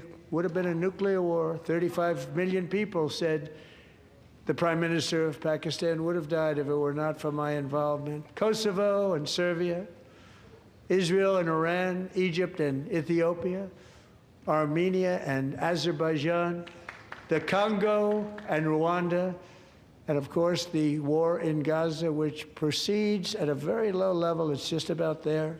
And I want to thank Steve Witkoff and Jared Kushner for your help. Thank you, Steve. Thank you, Jared.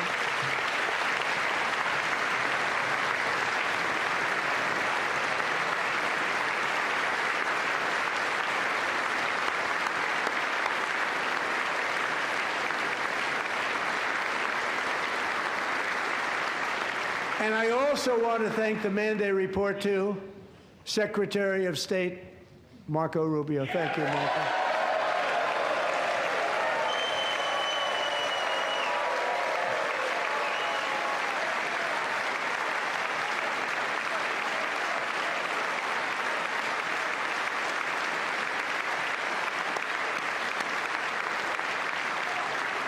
People don't like you.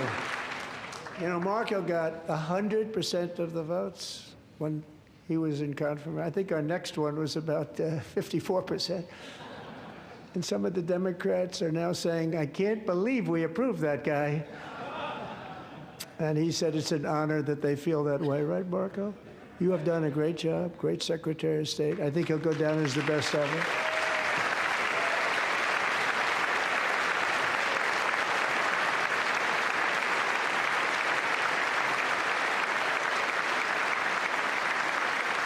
Under the ceasefire I negotiated, every single hostage, both living and dead, has been returned home. Can you believe that?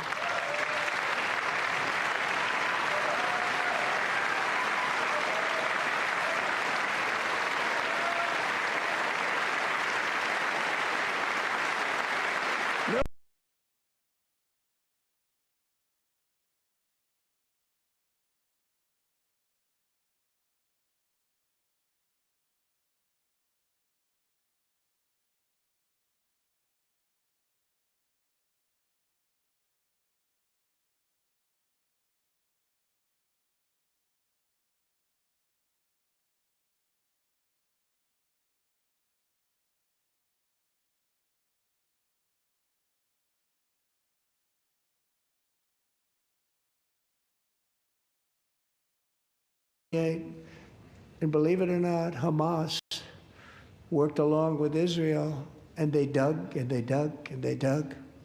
It's a tough thing to do, going through bodies all over, passing up 100 bodies sometimes for each one that they found. Tough job. And they finally got it back to 27. And then Steve and Jared, they got it back to 28. They found all 28. Nobody thought that was possible, but we did it. And I remember the family of the 28th. They were so grieved, but they were so happy as it's possible to be. They had their boy back. The mother said, "Sir, we have our boy back." What a period of time that was, but we got them all back. So thank you both very much. Great job.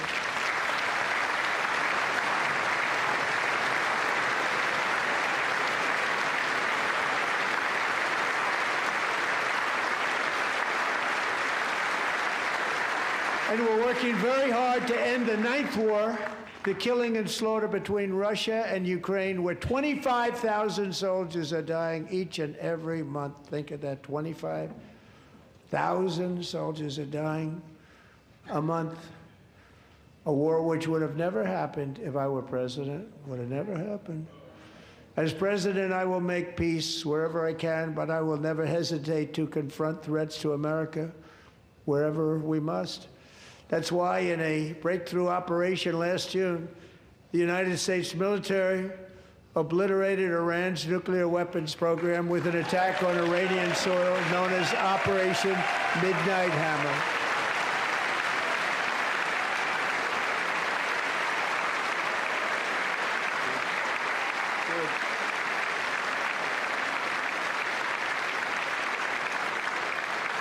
For decades, it had been the policy of the United States never to allow Iran to obtain a nuclear weapon. Many decades.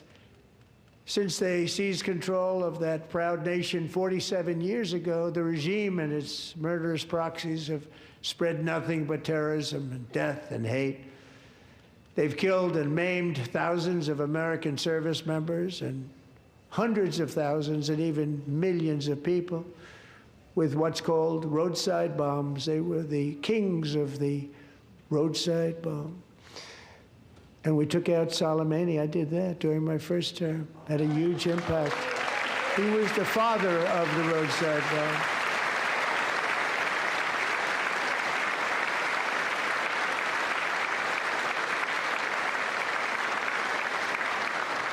And just over the last couple of months with the protests, they've killed at least, it looks like, 32,000 protesters. 32,000 protesters in their own country.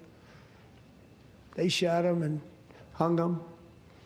We stopped them from hanging a lot of them with the threat of serious violence. But this is some terrible people. They've already developed missiles that can threaten Europe and our bases overseas, and they're working to build missiles that will soon reach the United States of America. After Midnight Hammer, they were warned to make no future attempts to rebuild their weapons program, and in particular, nuclear weapons. Yet they continue. They're starting it all over. We wiped it out, and they want to start all over again, and are at this moment again pursuing their sinister ambitions. We are in negotiations with them. They want to make a deal, but we haven't heard those secret words. We will never have a nuclear weapon. My preference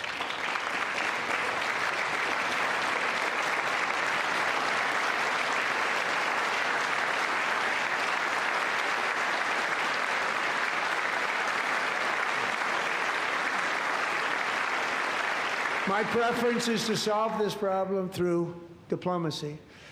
But one thing is certain, I will never allow the world's #1 sponsor of terror, which they are by far, to have a nuclear weapon. Can't let that happen.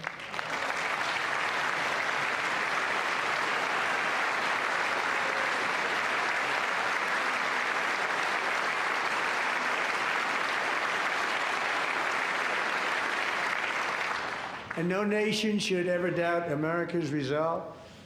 We have the most powerful military on earth. I rebuilt the military in my first term.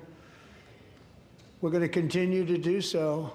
Also, we just approved a $1 trillion budget. We have no choice. We have to be strong, because hopefully we will seldom have to use this great power that we built together. It's really called peace through strength, and it's been very, very effective.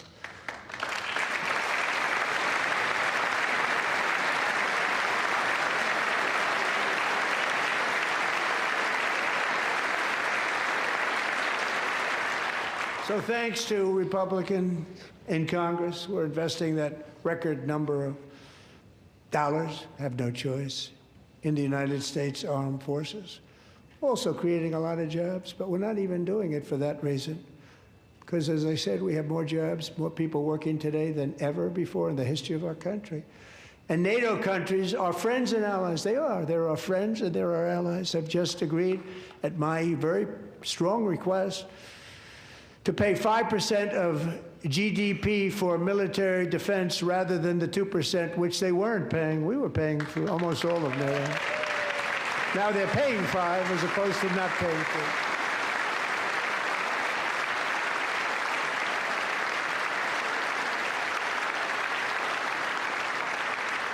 And getting that 5% was something which everyone said would never be done, could not happen. We got it really easily with one meeting.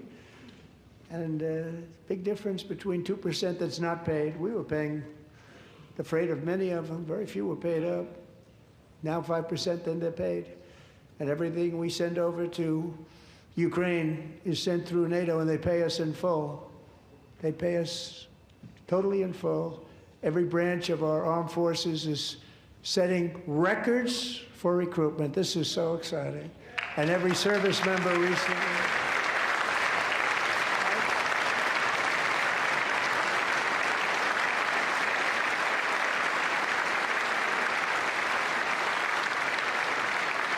And every service member recently received a warrior dividend of $1,776.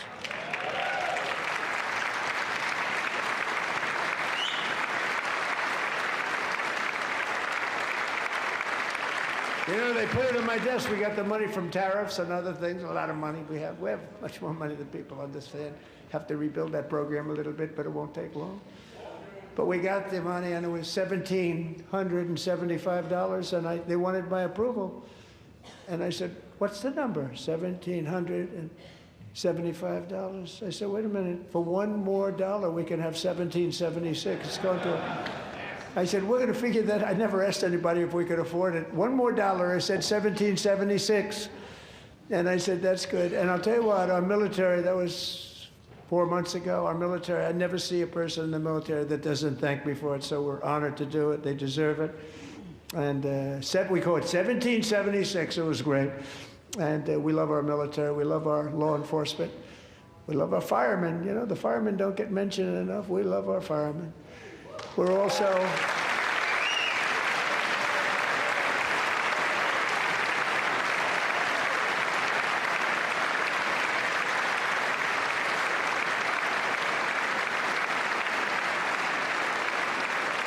We're also restoring American security and dominance in the Western Hemisphere, acting to secure our national interests and defend our country from violence, drugs, terrorism, and foreign interference. For years, large swaths of territory in our region, including large parts of Mexico, really large parts of Mexico, have been controlled by murderous drug cartels. That's why I designated these cartels as foreign terrorist organizations, and I declared illicit fentanyl as a weapon of mass destruction.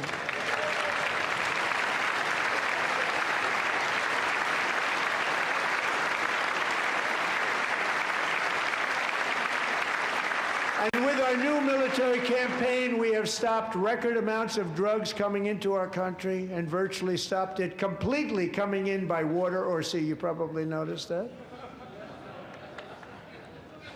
We very seriously damaged their fishing industry also. Nobody wants to go fishing anymore. We've also taken down one of the most sinister cartel kingpins of all. You saw that yesterday. In January,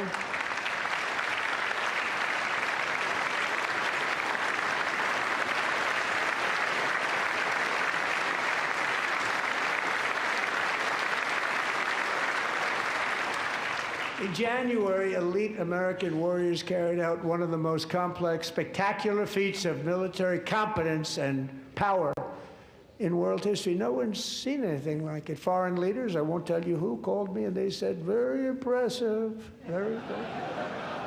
They couldn't believe, they all watched, they saw what happened. This is a different fighting force that we had years ago when we fought to tie. You know, it's a great fighting force. I'm so proud of it. Look at Space Force. Space Force is my baby, because we did that. My baby is becoming so important.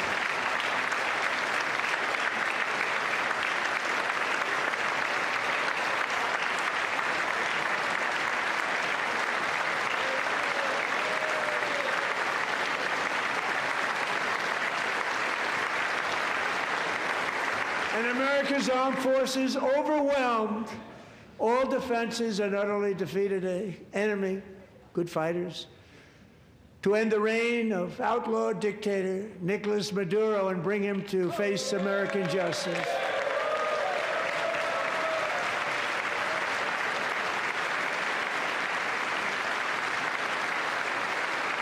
And this was an absolutely colossal victory for the security of the United States, and it also opens up a bright new beginning for the people of Venezuela. We're working closely with the new president of Venezuela, Delcy Rodriguez, to unleash extraordinary economic gains for both of our countries and to bring new hope to those who have suffered so terribly. They really did suffer. With us tonight is Alejandro Gonzalez. She grew up in a tight-knit Venezuelan family and was especially close to her beloved uncle Enrique. But after Enrique ran for office and opposed Maduro, he was kidnapped by Maduro's security forces and thrown into the regime's really infamous prison in Caracas. Alejandro feared she would never see her uncle again. She feared for her own life also. But since the raid, we have worked with the new leadership, and they have ordered the closure of that vile prison and released hundreds of political prisoners already, with more to come. Alejandro, I'm pleased to inform you that not only has your uncle been released, but he is here tonight. We brought him over to celebrate his freedom with you in person.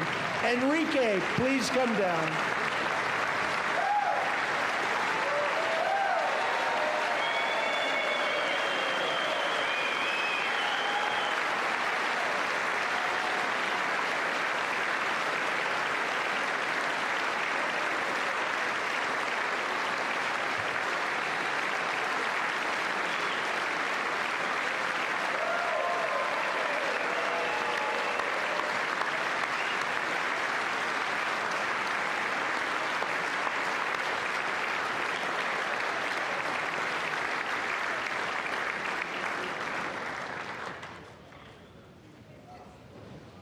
Thank you, Enrique. Have a good time. Nice to have you back, Enrique. There were many heroes on that January raid to capture Maduro, really great heroes. It was very dangerous. They knew we were coming. They were all set.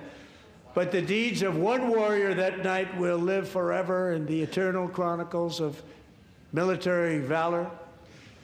Chief Warrant Officer 5, Eric Slover, planned the mission and was the flight lead in the cockpit of the first helicopter, a big, beautiful, powerful helicopter. It was a massive Chinook carrying, as you can imagine, many, many American warfighters.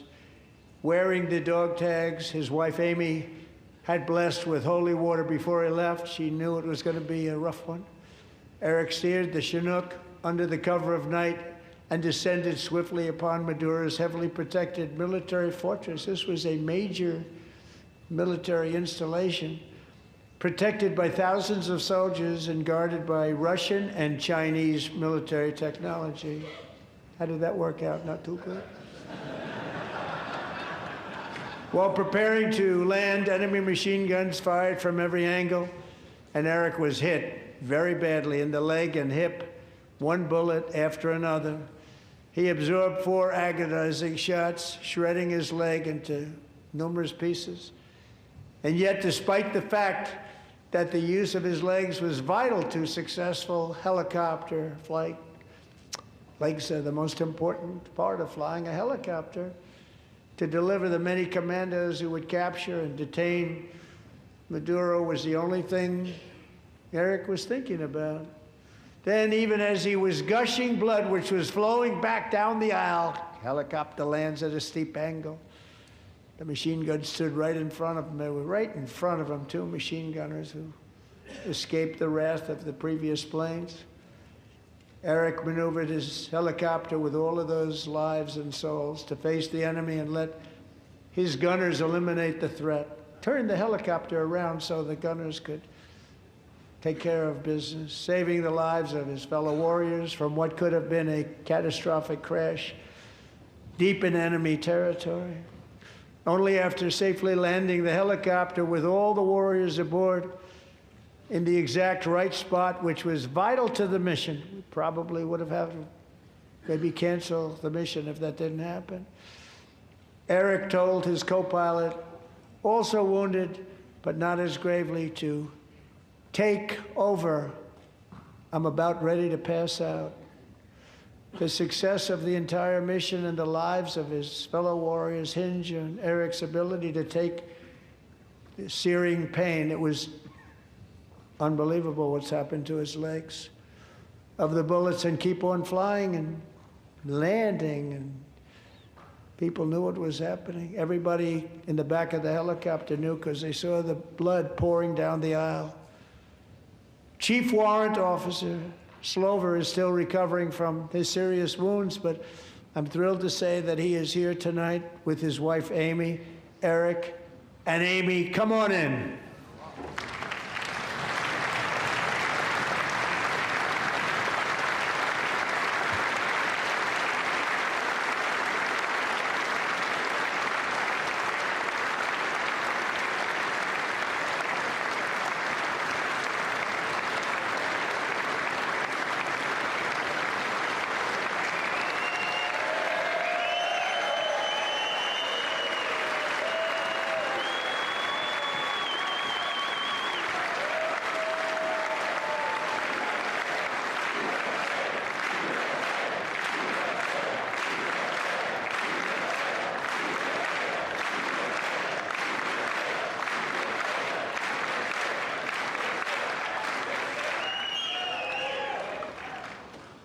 So we have a surprise for Eric and Amy. In recognition of Eric's actions above and beyond the call of duty, I would now like to ask General Jonathan Braga to present Chief Warrant Officer Slover with our nation's highest military award, the Congressional Medal of Honor.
Well, thank you very much, Eric and Amy.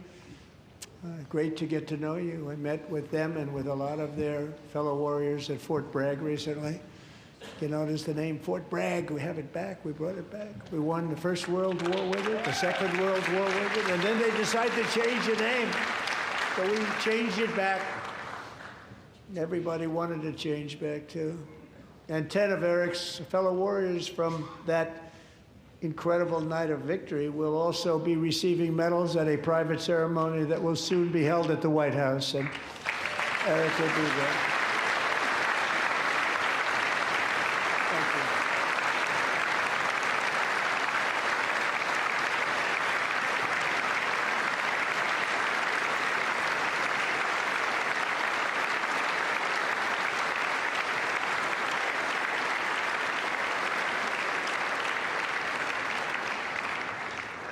Thank you, Eric. That's a big one. Tonight we've celebrated many truly extraordinary American patriots, but there is one last living legend to honor before we go.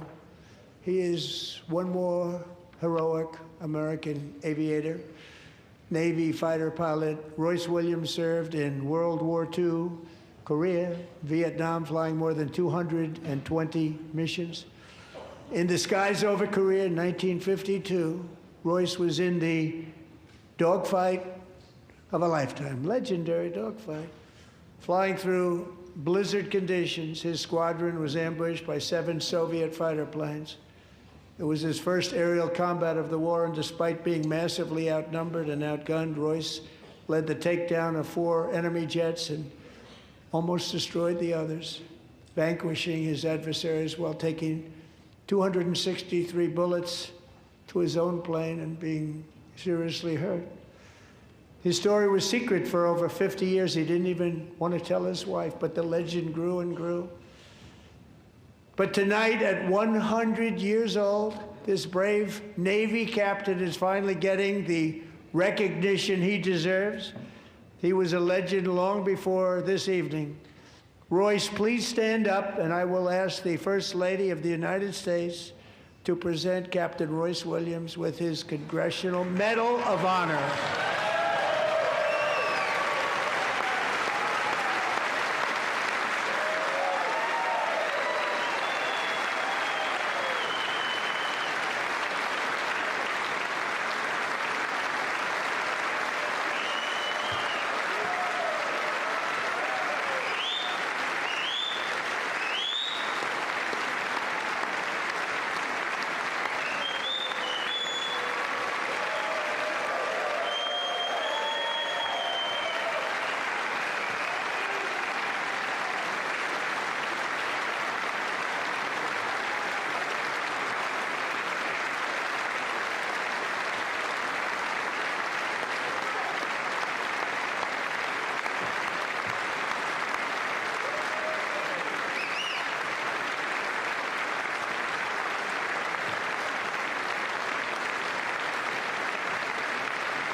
Thank you, Royce, and thank you, Eric.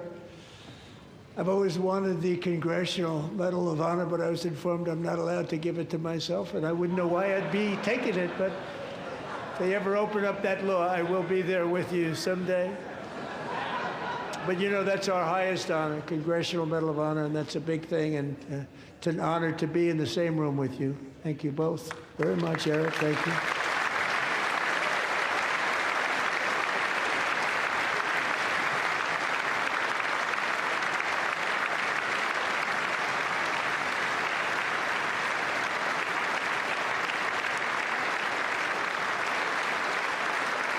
Thank you. 250 years is a long time in the life of a nation, but in another sense, it's really a mere moment in the eye of history. Two of the gentlemen we met in the gallery this evening took their first breaths 1 century ago, 100 years before that, on July 4th, 1826, the author of the Declaration of Independence, brilliant, Thomas Jefferson, drew his last breath. Just a single long human lifespan separates the giants who declared and won our independence from the heroes who stand among us tonight. Everything our nation has done, everything we have achieved, has been the work of those few great lifetimes. In those brief chapters, Americans built this nation from 13 humble colonies into the pinnacle of human civilization and human freedom, the strongest, wealthiest, most powerful, most successful nation in all of history. Americans ventured out across the daunting and dangerous continent. We carved paths through an unforgiving wilderness, settled a boundless frontier, and tamed the beautiful but very, very dangerous Wild West. From empty marshes and wide open plains, we raised up the world's greatest cities. Together, we mastered the world's mightiest industries and shattered history's monstrous tyrannies. And we liberated millions from the chains of fascism, communism, oppression, and terror. Americans lifted humanity into the skies on the wings of aluminum and steel. And then we launched mankind into the stars on rockets powered by sheer American will and unyielding American pride. We wired the globe with our ingenuity. We captivated the planet with American culture. And now we are pioneering the next great American breakthroughs that will change the entire world. All of this and so much more is the enduring legacy, unmatched glory of the hardworking patriots who built and defended this country and who still carry the hopes and freedoms on all of humanity's backs. For years they were forgotten, betrayed, and cast aside. But that great betrayal is over, and they will never be forgotten again. Because when the world needs courage, daring, vision, and inspiration, it is still turning to America. And when God needs a nation to work his miracles, he knows exactly who to ask. There is no challenge Americans cannot overcome, no frontier too vast for us to conquer, no dream too bold for us to chase, no horizon too distant for us to claim. For our destiny is written by the hand of providence, and these first 250 years were just the beginning. From the rugged border towns of Texas to the heartland villages of Michigan, from the sun-kissed shores of Florida to the endless fields of the Dakotas, and from the historic streets of Philadelphia to right here in our nation's capital, Washington, D.C., the golden age of America is upon us. The revolution that began in 1776 has not ended. It still continues because the flame of liberty and independence still burns in the heart of every American patriot. And our future will be bigger, better, brighter, bolder, and more glorious than ever before. Thank you, God bless you, and God bless America.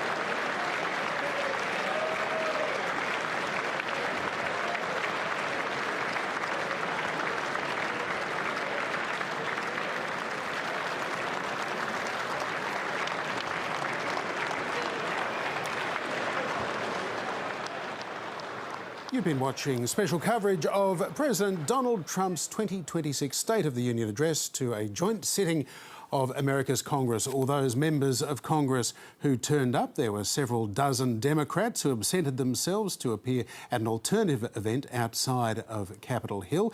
In what was a record-long speech as predicted, it was 1 hour and 58 minutes by my count, 48 minutes by my count. That sets a new record for those who keep track of these things. 9 minutes longer than last year's effort by Donald Trump.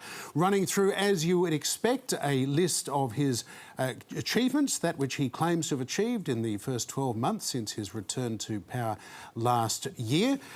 Also a speech notable particularly from the way in which he used human props. That's nothing really new. Presidents have been doing that, certainly in the television era since the 1950s, calling out individual members of the public who have been affected by whether it was crime perpetrated by illegal immigrants or people who have benefited from Trump's policy agenda in the last year or so, putting a human face onto the things that he has achieved and sought to achieve over the last year. It was a fairly contentious speech at times, despite Democrats vowing to retain decorum.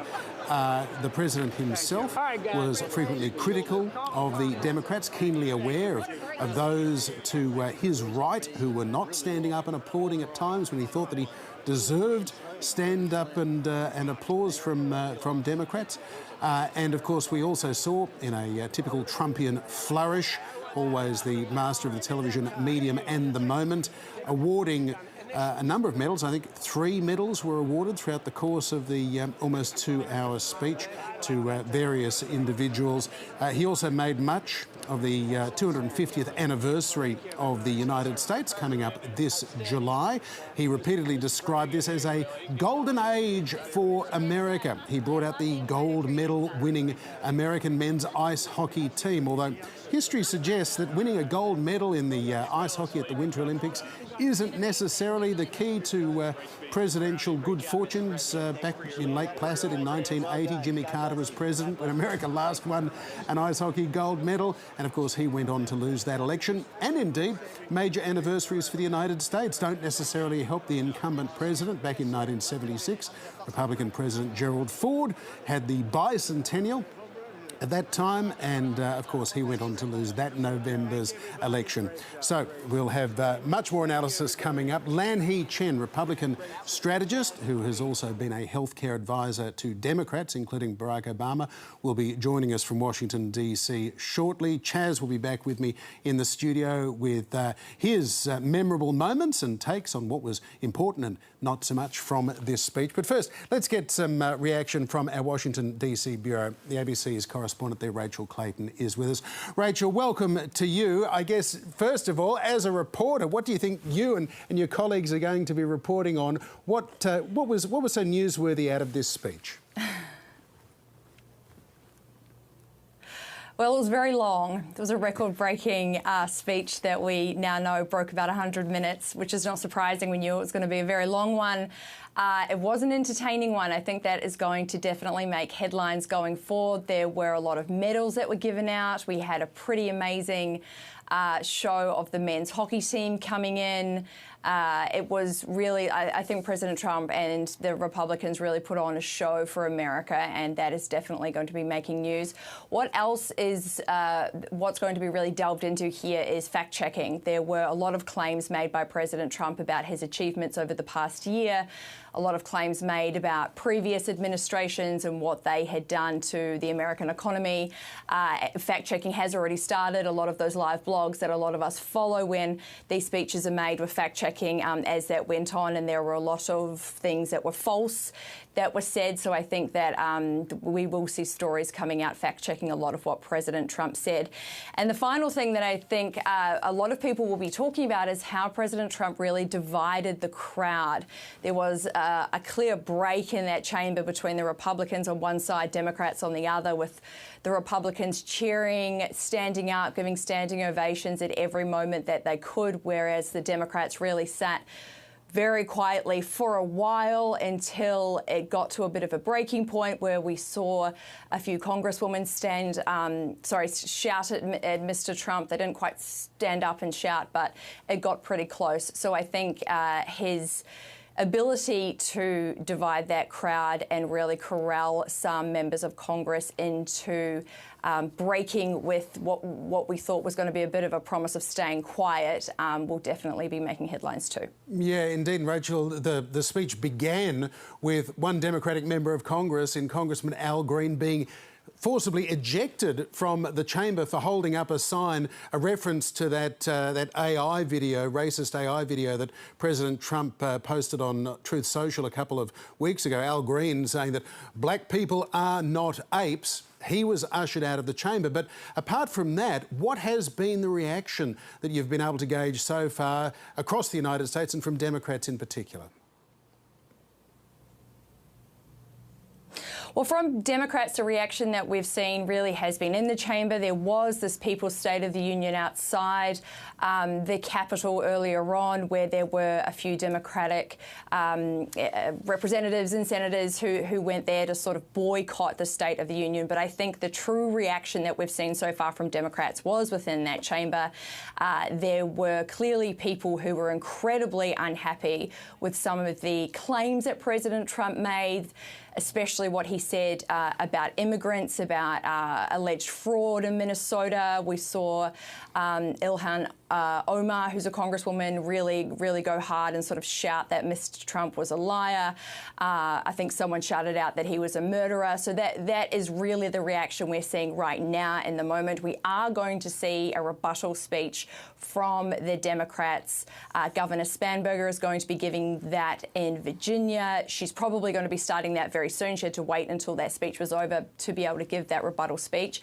So we're going to hear more of a measured response from the Democrats and how they're feeling and what they're thinking about what President Trump said during that rebuttal speech. So that should start any minute now.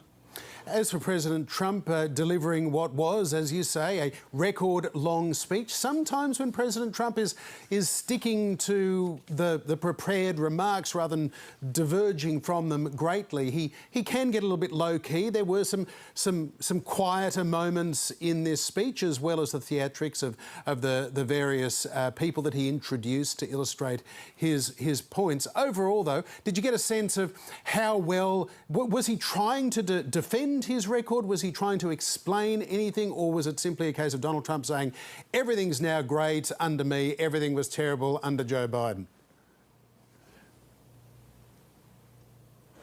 I think more the latter. I think there was speculation that President Trump was going to try and speak more to independent voters, given how close the midterms are, that he was going to perhaps try and agree with those people who are on the fence about voting with Republicans again, especially when it comes to cost of living and affordability. We did hear Mr. Trump reel off a number of things that have gotten cheaper. He was talking about chicken, beef prices, rent, mortgages. The list really went on. And I think that was surprising to me. I did think that he was going to try and speak a little bit more to those independent voters who are on the fence rather than just to his supporters and his base. He did say a lot of things that we've heard before. It was very much in a tone we've heard before, that he has brought round the economy, really put it back on track, and everything is great and bright and everything is affordable again. And I think I was surprised that he didn't try and speak more to the fact that for a lot of Americans, the country is not affordable. Prices are still quite high. What he did well, though, was bringing in that emotion. As you said, those theatrics were entertaining. And I think that Mr. Trump is someone who knows how to make people feel something.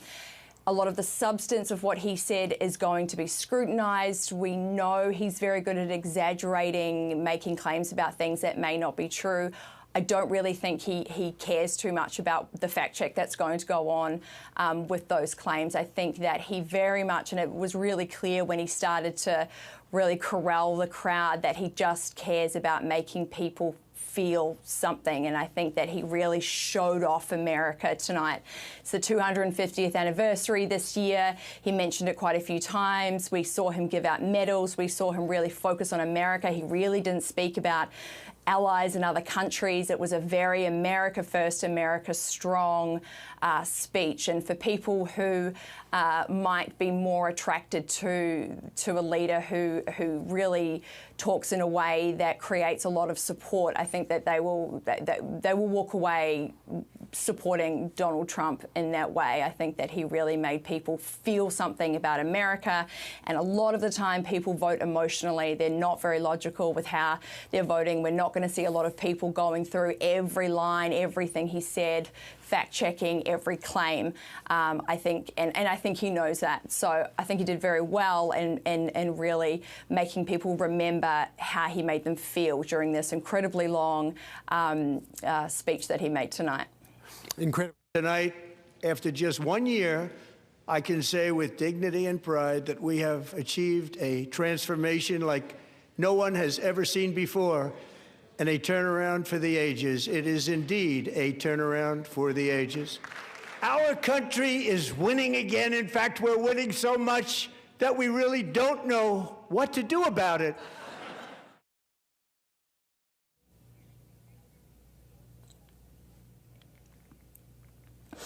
I think that's a really great example of how the optics here are very good. The details perhaps weren't always correct, but this, again, isn't a president who cares too much about details. I think he really wants to make people feel proud of America and by association, him.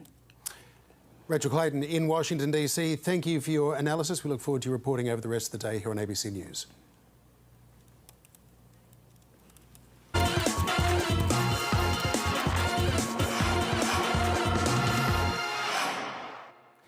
Chaz Licciardello back with me in the studio. Chaz, longest speech ever given by a president as a State of the Union address.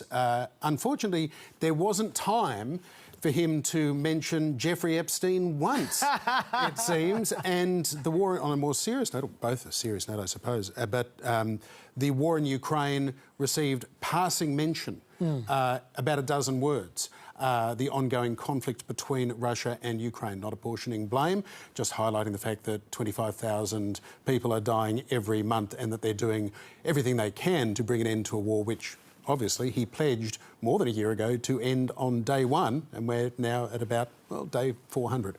Yeah, look, to be fair, those are both legitimate choices on Trump's behalf. Epstein is not a strong point for Trump at the moment, as much as everyone else wants to talk about it. He does not. So I'm not surprised he didn't bring up Epstein. As for Ukraine, generally speaking, poll after poll has been very clear that the American people don't think Donald Trump is focusing on what they care about. And what they care about is affordability and about prices and about inflation. That's what they care about. And so it makes sense that it wasn't just Ukraine. He really flew over the foreign policy section of this speech. Like, Iran, America might be about to start a massive war with Iran, and he made very little attempt to justify that. Yeah. He spent maybe a minute and a half talking about Iran, just flicked past it. Israel is potentially his strongest suit when it comes to foreign policy. Even that he didn't spend long on. Most of the speech was about his accomplishments, affordability, and immigration. 3 domestic issues that he cares very much about, and he knows the American people do as well. How successfully do you think, when he said affordability, well, you started talking about that last year, but it's really the fault of Joe Biden and the Democrats. So when you complain about affordability, it's the fault of all you Democrats there. And he started talking about, well, there's, you know, when I was in Iowa last week, there was gasoline for $1.85. Actually, the average price of gasoline in Iowa is about $2.55. So, you know, I don't know what kind of quality that gasoline was, how much ethanol was maybe in it in Iowa as well. Every time he talks about gas prices, he's seen prices even lower than he'd seen before. If the control room can just get the third grab ready, I'm just, when it comes to affordability, he actually, interestingly, in this speech, I think he did exactly the same thing that Joe Biden did all of last year, which was the year before now, 2024, which was, he said, look, I know you're worried about affordability. You shouldn't be. It's just great. Have a look at this. Their policies created the high prices. Our policies are rapidly ending them. We are doing really well. Those prices are plummeting downward. The price of eggs is down 60%. Madam Secretary, thank you. The cost of chicken, butter, fruit, hotels, automobiles, rent is lower today than when I took office by a lot. And even beef, which was very high, is starting to come down significantly. Just hold on a little while. We're getting it down. And soon you will see numbers that few people would think were possible to achieve just a short time ago. Now, I think that's a mistake, telling people that they're wrong when they think that they have price problems and affordability problems. I don't think it ever works. It didn't work for Biden, and it's not going to work for Trump. But that is what presidents do over and over again when people are telling them they're facing affordability issues. He's tried it. We'll see if he gets away with it. Just for the record, inflation is not huge at the moment. It's, I think from memory, it was 2.4% for the year, I think, which is pretty similar to what it was in the last year before Trump took over. Energy prices have gone down by 0.1%. So that's not too much for him to boast about. Having said that, he has worked hard on energy prices, but they've just stayed flat, essentially. But the main part of the speech, at the beginning at least, was about accomplishments, what he's actually achieved. Forget affordability for a second, his boasting part. And look, he had a few attempts to try and brandish his accomplishments. The first one started with crime and fentanyl. Let's have a look at that. The flow of deadly fentanyl across our border is down by a record 56% in 1 year.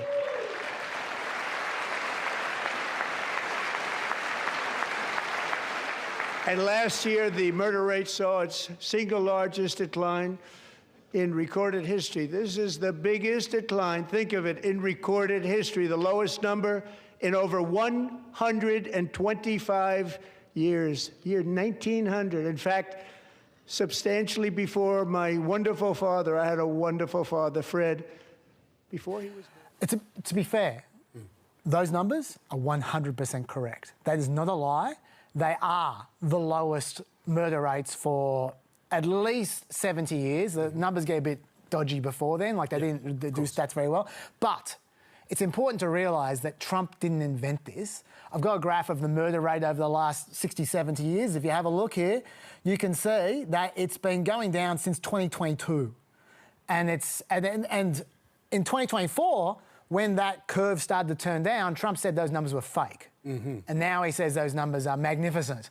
And it's all his doing. So I don't think he can necessarily take credit for that murder drop, but it is there.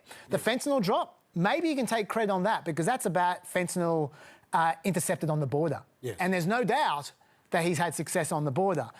Other areas, I think, in terms of accomplishments, he went through a whole bunch of them. We can talk about them later. I know we've got an interview coming up, so I won't go through them now. But I will say that his whole accomplishment section was kind of ruined a little bit by the Supreme Court because so much of his accomplishments that he likes to take credit for are wrapped up in the tariffs.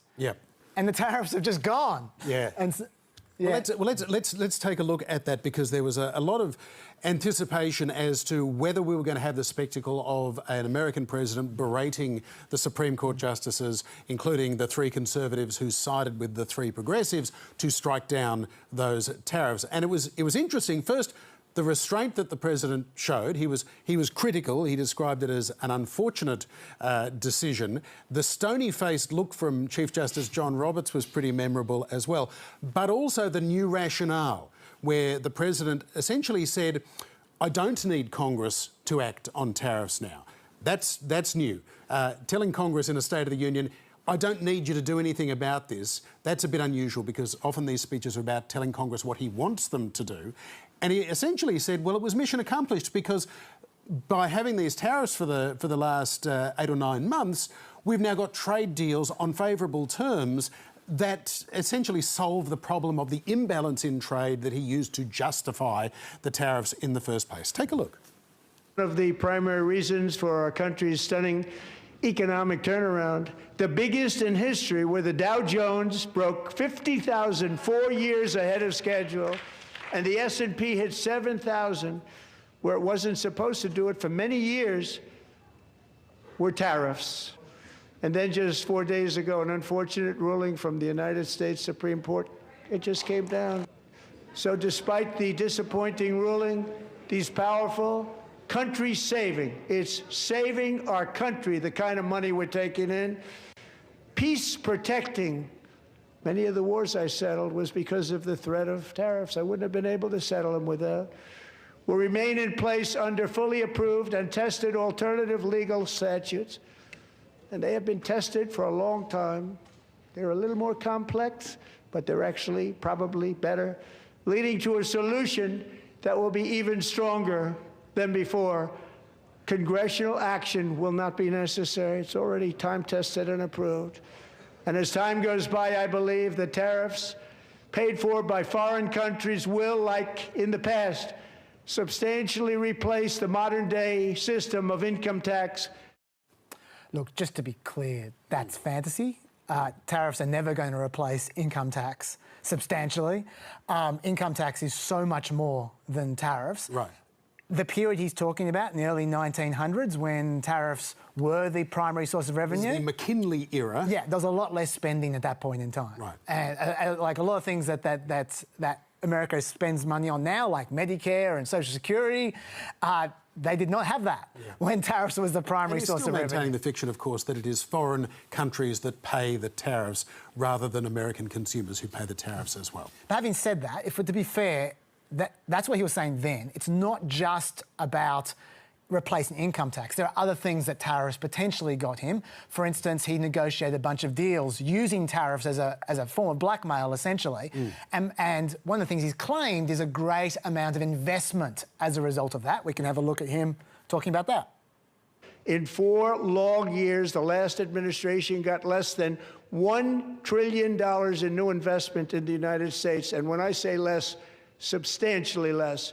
In 12 months, I secured commitments for more than $18 trillion pouring in from all over the globe.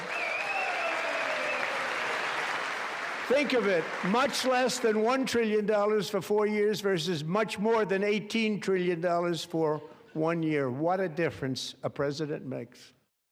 Now, those numbers are quite suspect, $18 trillion. In terms of what they've actually detailed, they've detailed about $9 trillion worth of promises. And then out of that $9 trillion, a lot of that is taken up by AI spending, which would have happened regardless of tariffs. The companies have, for years, perfected making announcements to please presidents that they were going to do anyway. Apple have just done that again. If you look at the actual, then there's a whole bunch of promises that are vague and not necessarily going to happen. If you look at the actual number of promises of investment that are tied to projects that people are committed to, is about, from off the top of my head, I think it was like $180 billion out of that $18 trillion, maybe slightly less, maybe $150 billion out of the $18 trillion is actually tied to projects. So, look, that doesn't mean that some of those promises won't come through. It's just they're not evidenced at this point in time. My point is, whether it's true or not, this is what he's been selling, and the Supreme Court just stepped all over it. Right. One last thing I want to highlight before we bring Lan He-Chen in is we know that for all his bravado and bluster that Donald Trump is a people pleaser. Yeah. He likes people to like him and he likes to like people. We saw that with the people in the audience that he was constantly saying to victims of crime and their family how much he loved them, how much he loved Charlie Kirk and others. He's clearly bothered when he has the Democrats off to his right there sitting stony-faced with their sitting on their hands and not applauding. So much so he tried a gotcha moment where it was essentially, take a look. He was essentially saying, do you love America or not, daring them to not stand up. And most of them still didn't stand up, but it was quite a moment. Have a look. So tonight I'm inviting every legislator to join with my administration in reaffirming a fundamental principle. If you agree with this statement, then stand up and show your support. The first duty of The American government is to protect American citizens, not illegal aliens. Isn't that a shame? You should be ashamed of yourself not standing up. You should be ashamed of yourself.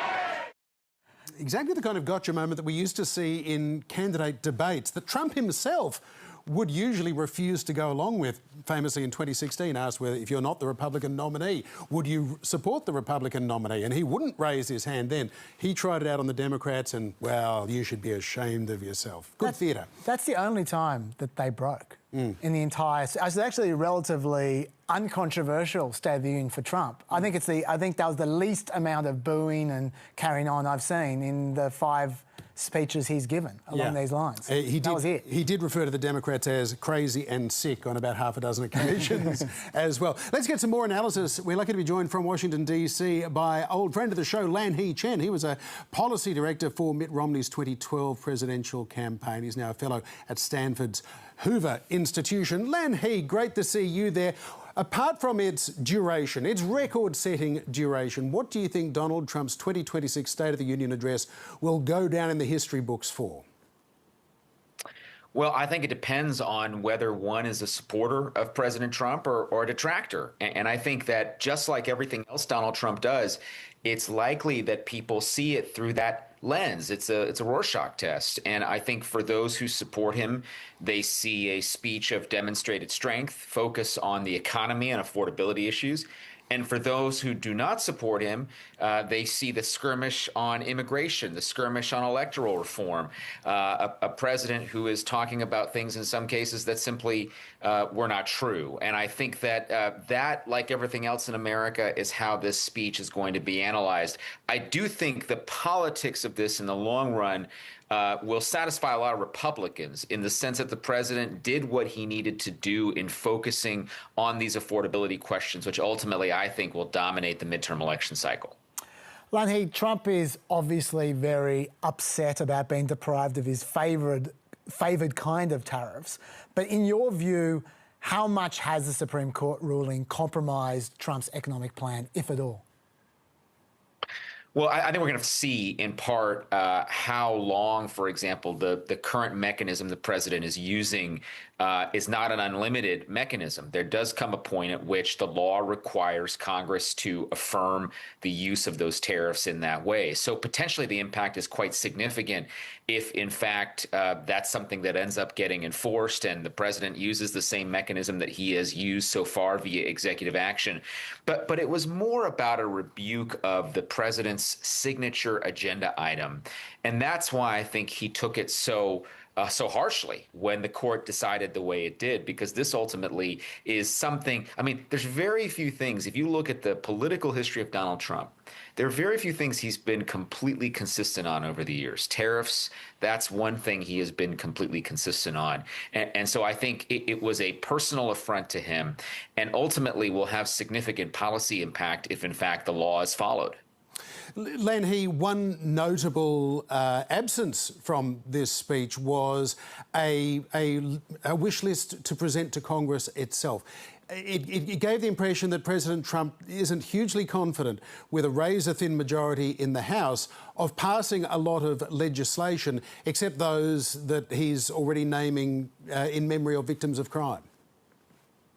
Yeah, I think anybody who has seen the Congress in action over these last several years would not have a great deal of confidence that Congress would be able to pass legislation on pretty much anything, quite frankly. I think we have come to a point where lawmaking isn't really happening in the legislative branch. Policy making is happening in the executive branch. It's happening through executive order and executive action. So I don't believe the president sees Congress as all that effective. Remember, for example, in the speech, he talked about codifying a change to how prescription drug prices are negotiated, that Congress should act to make permanent his most favored nation policy.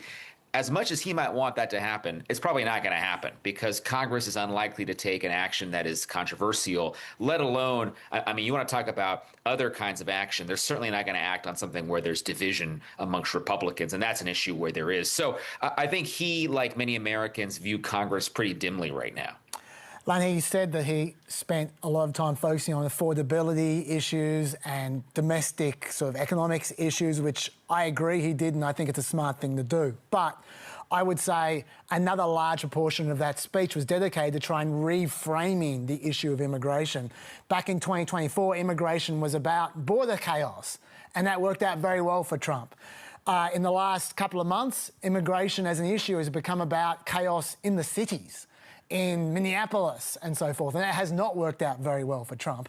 It seems like he's trying to reframe the issue of immigration again to be about crime, about illegal immigrants committing crime and killing people, essentially. There was an ongoing parade of victims of illegal immigrants. Do you feel that he succeeded or is in the process of successfully reframing the definition of immigration? There's no question, Chaz. I mean, this is the big issue, which is that immigration has always been a traditional strength for this president as an issue. And when the situation in Minnesota happened, when you had all the internal enforcement and the focus changed from border security to internal enforcement, the numbers plummeted. All of the public opinion numbers plummeted. What was a 80-20 issue for the president became an upside down 60-40 issue for him, at least. And so I think that is a big part of the challenge, is reframing the immigration issue. I don't know if he can successfully do it. I think for Republicans, that will be one of the big challenges going into this midterm election. If they are able to reframe the issue, again, as a border security question, Republicans are going to take the advantage on that issue because Americans overwhelmingly believe the southern border should be secure. And to the degree there is internal enforcement, it should be focused on people who are here committing crimes. That was not the focus in Minnesota, seemingly. And so I think that challenge is one the president knows he has to take on and has to take on behalf of Republicans if they're going to be electorally successful this fall. Lanhee, the elephant in the room that was not addressed at all is one of the principal concerns of Congress right now and of many voters, and that is the Epstein scandal and whether the Trump administration, the Trump Justice Department, is engaging in a cover-up of the redacted files that have been released and the millions that have not been released, including allegations, untested, unproven, against President Trump himself. The Epstein word was not mentioned once. As far as I could tell in that almost 2 hours. Was there a better way to deal with that issue, or is ignoring it, even though survivors of Jeffrey Epstein were in that room as invited guests, it was not even acknowledged? I think the view of the president and probably a lot of Republicans is that there is no benefit from talking about or addressing or trying to directly deal with this set of issues. This is, by the way, something that as we learn more about all of the different people in power and influence who are involved, the web is spreading. The number of people who've been caught in this web, who've engaged in activity that's truly just despicable, is expanding. And I think that the position that a lot of Republicans and certainly the White House are taking on this is there's no benefit to addressing it, certainly electorally or politically. And ultimately, the worst part of this whole thing is that the focus turns away from the victims, from those who were victimized by this situation. Ultimately, that's where the focus should be. So I don't imagine and I don't anticipate that we're going to see a lot of dialogue from the administration or from Republicans on Capitol Hill about this, with the exception of a few who have been very vocal in saying that there should be full release of the files, and to the degree that those redactions happen, they should be minimal and limited to protecting the privacy of those who were victimized. But this is just not an issue politically that I think Republicans or the White House see any advantage in addressing. Final quick question for you, Lanhee. In this election year for members of Congress, the president's approval rating, according to one poll today from CNN, 36%. 60% of Americans are saying they're worse off today than they were a year ago. In the generic congressional ballot, Democrats lead Republicans by a record 10 percentage points. Is the issue of voter ID or another one that is out there available to Republicans able to mitigate their losses this year? It's all about turnout in a midterm election cycle. The question of what the electorate looks like, what the composition of that electorate is, if Republicans are able to drive out their base voters, which you traditionally don't do in midterm election years nearly as well as they do in presidential election years. And certainly in the Trump years, that's been the trend, that Republicans have turned out and if that's a phrase, they haven't turned out as much, they've underperformed in midterm election years. And so I think the challenge for Republicans is getting that base out to vote. So there's no question there were parts of tonight's speech that were aimed squarely at the base, whether it was immigration issues in the way they were framed or electoral reform. Certainly, a lot of that dialogue was designed to turn out that base. And so that's the only way Republicans are going to have any shot at hanging on to the House and Senate is if they get their base out. Because if Democrats are more activated and more Democrats turn out, this outcome will look, I think, very similar to what we saw with the Obama midterm in 2010, or potentially the Clinton midterm going back to 1994 rather, and those were huge losses for the incumbent president. Yes, I think the word that was used was shellacking by Barack Obama. Len He-Chen, great to get your insights once again. Thank you. Thank you. Funny.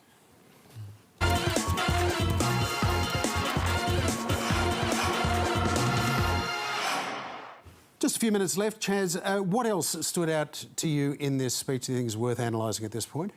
I think that that Lanhe is right, that Trump was trying to lead with affordability as much as possible, and he spoke up of a number of programs which I think a lot of people wouldn't be aware of, like, for instance, the Trump RX program. We got a grab of that. I took prescription drugs, a very big part of healthcare, from the highest price in the entire world to the lowest. That's a big achievement. The result is price differences of 300, 400, 500, 600% and more, all available right now at a new website called TrumpRx.gov. Now, that's the kind of thing that people would be excited about, that reducing drug price. Now, drug price by 600%. He hasn't done that, by the way. A lot of drug prices have actually continued to go up this year. Yeah, the truth is Trump RX is only useful if you don't have insurance. Right. If you have insurance, you're paying a lot less than if you're paying for the drug by itself. Of course. Over the internet. So that's not of much value to a lot of Americans. But the point is, he's trying to sell that kind of stuff because he knows that's what the Americans want to hear. And he did load up his speech with as much of that as he could possibly put in. I don't think it's going to push the needle because I think too many of those programs are too small, they're too easy to rebut, they're not really doing much. But it does acknowledge that he is aware of what his problems are and he is trying to deal with them, albeit unsuccessfully so far. So he framed a lot of this speech around this golden era for the United States. He was talking about confidence, the refrain we've heard a number of times about people keep coming to me saying, "Sir, we're tired of winning. There's so much winning. Can you stop winning? We're winning so much." Is there a danger for him in saying things are really great when that is not the lived experience of American voters? Is it better that he says, like Bill Clinton, "I feel your pain," rather than like Joe Biden, "Things are better than you realise, trust me"? This is always the problem for a president, though. He needs to say, I've done good things, but while at the same time not ignoring those people who don't like what he's done. So this is always the way. I think it's a balance. He did his best in that regard. I think another interesting thing that's worth mentioning is how little foreign policy there was. Like we did say beforehand, we didn't expect a lot. Yep. But, you know, there are things he could point to. Like the hostages he mentioned. He had more hostages released in his first 10 months than Biden had in his entire 4 years, and in fact, than Trump had in his first 4 years as well. That's been an area of success, which he just brushed over. Iran, the case for war, it was essentially him saying, I obliterated their nuclear program, but they're still trying, kind of, and I'll never let it happen. Not very convincing case. Did you obliterate it or did you not obliterate it? Right. And yeah, the fact that there may be a war in the next week, he definitely didn't sell it. Yeah, on that, traditionally Republicans have supported Republican presidents with assertive foreign policies, including interventions, including in the George W. Bush era. Has Donald Trump's base changed its mind on that? Yes, every time. Well, OK, it depends if it's successful. If Venezuela showed us beforehand, there was about 30% support from Republicans for going into Venezuela. Afterwards, there was like 80% support because they saw it as successful. If he takes the risk with Iran, if it works, they'll love it. If it doesn't work, watch out. He's got even more problems. Make it a short war that we win. That is all for our special coverage of President Donald Trump's 2026 State of the Union address to Congress. Planet America will be back next Monday night on ABC TV at the usual time of 9:35 p.m. You can also find that on ABC iView, YouTube and Facebook. There'll also be a new Planet Extra podcast, Pep, on Friday, which we will be talking about this and so much more. Lots of tariff talk. Yeah, lots of tariff talk. Thank you for watching. I'm John Barron. I'm Chaz Licciardello. We'll see you again soon. See you soon.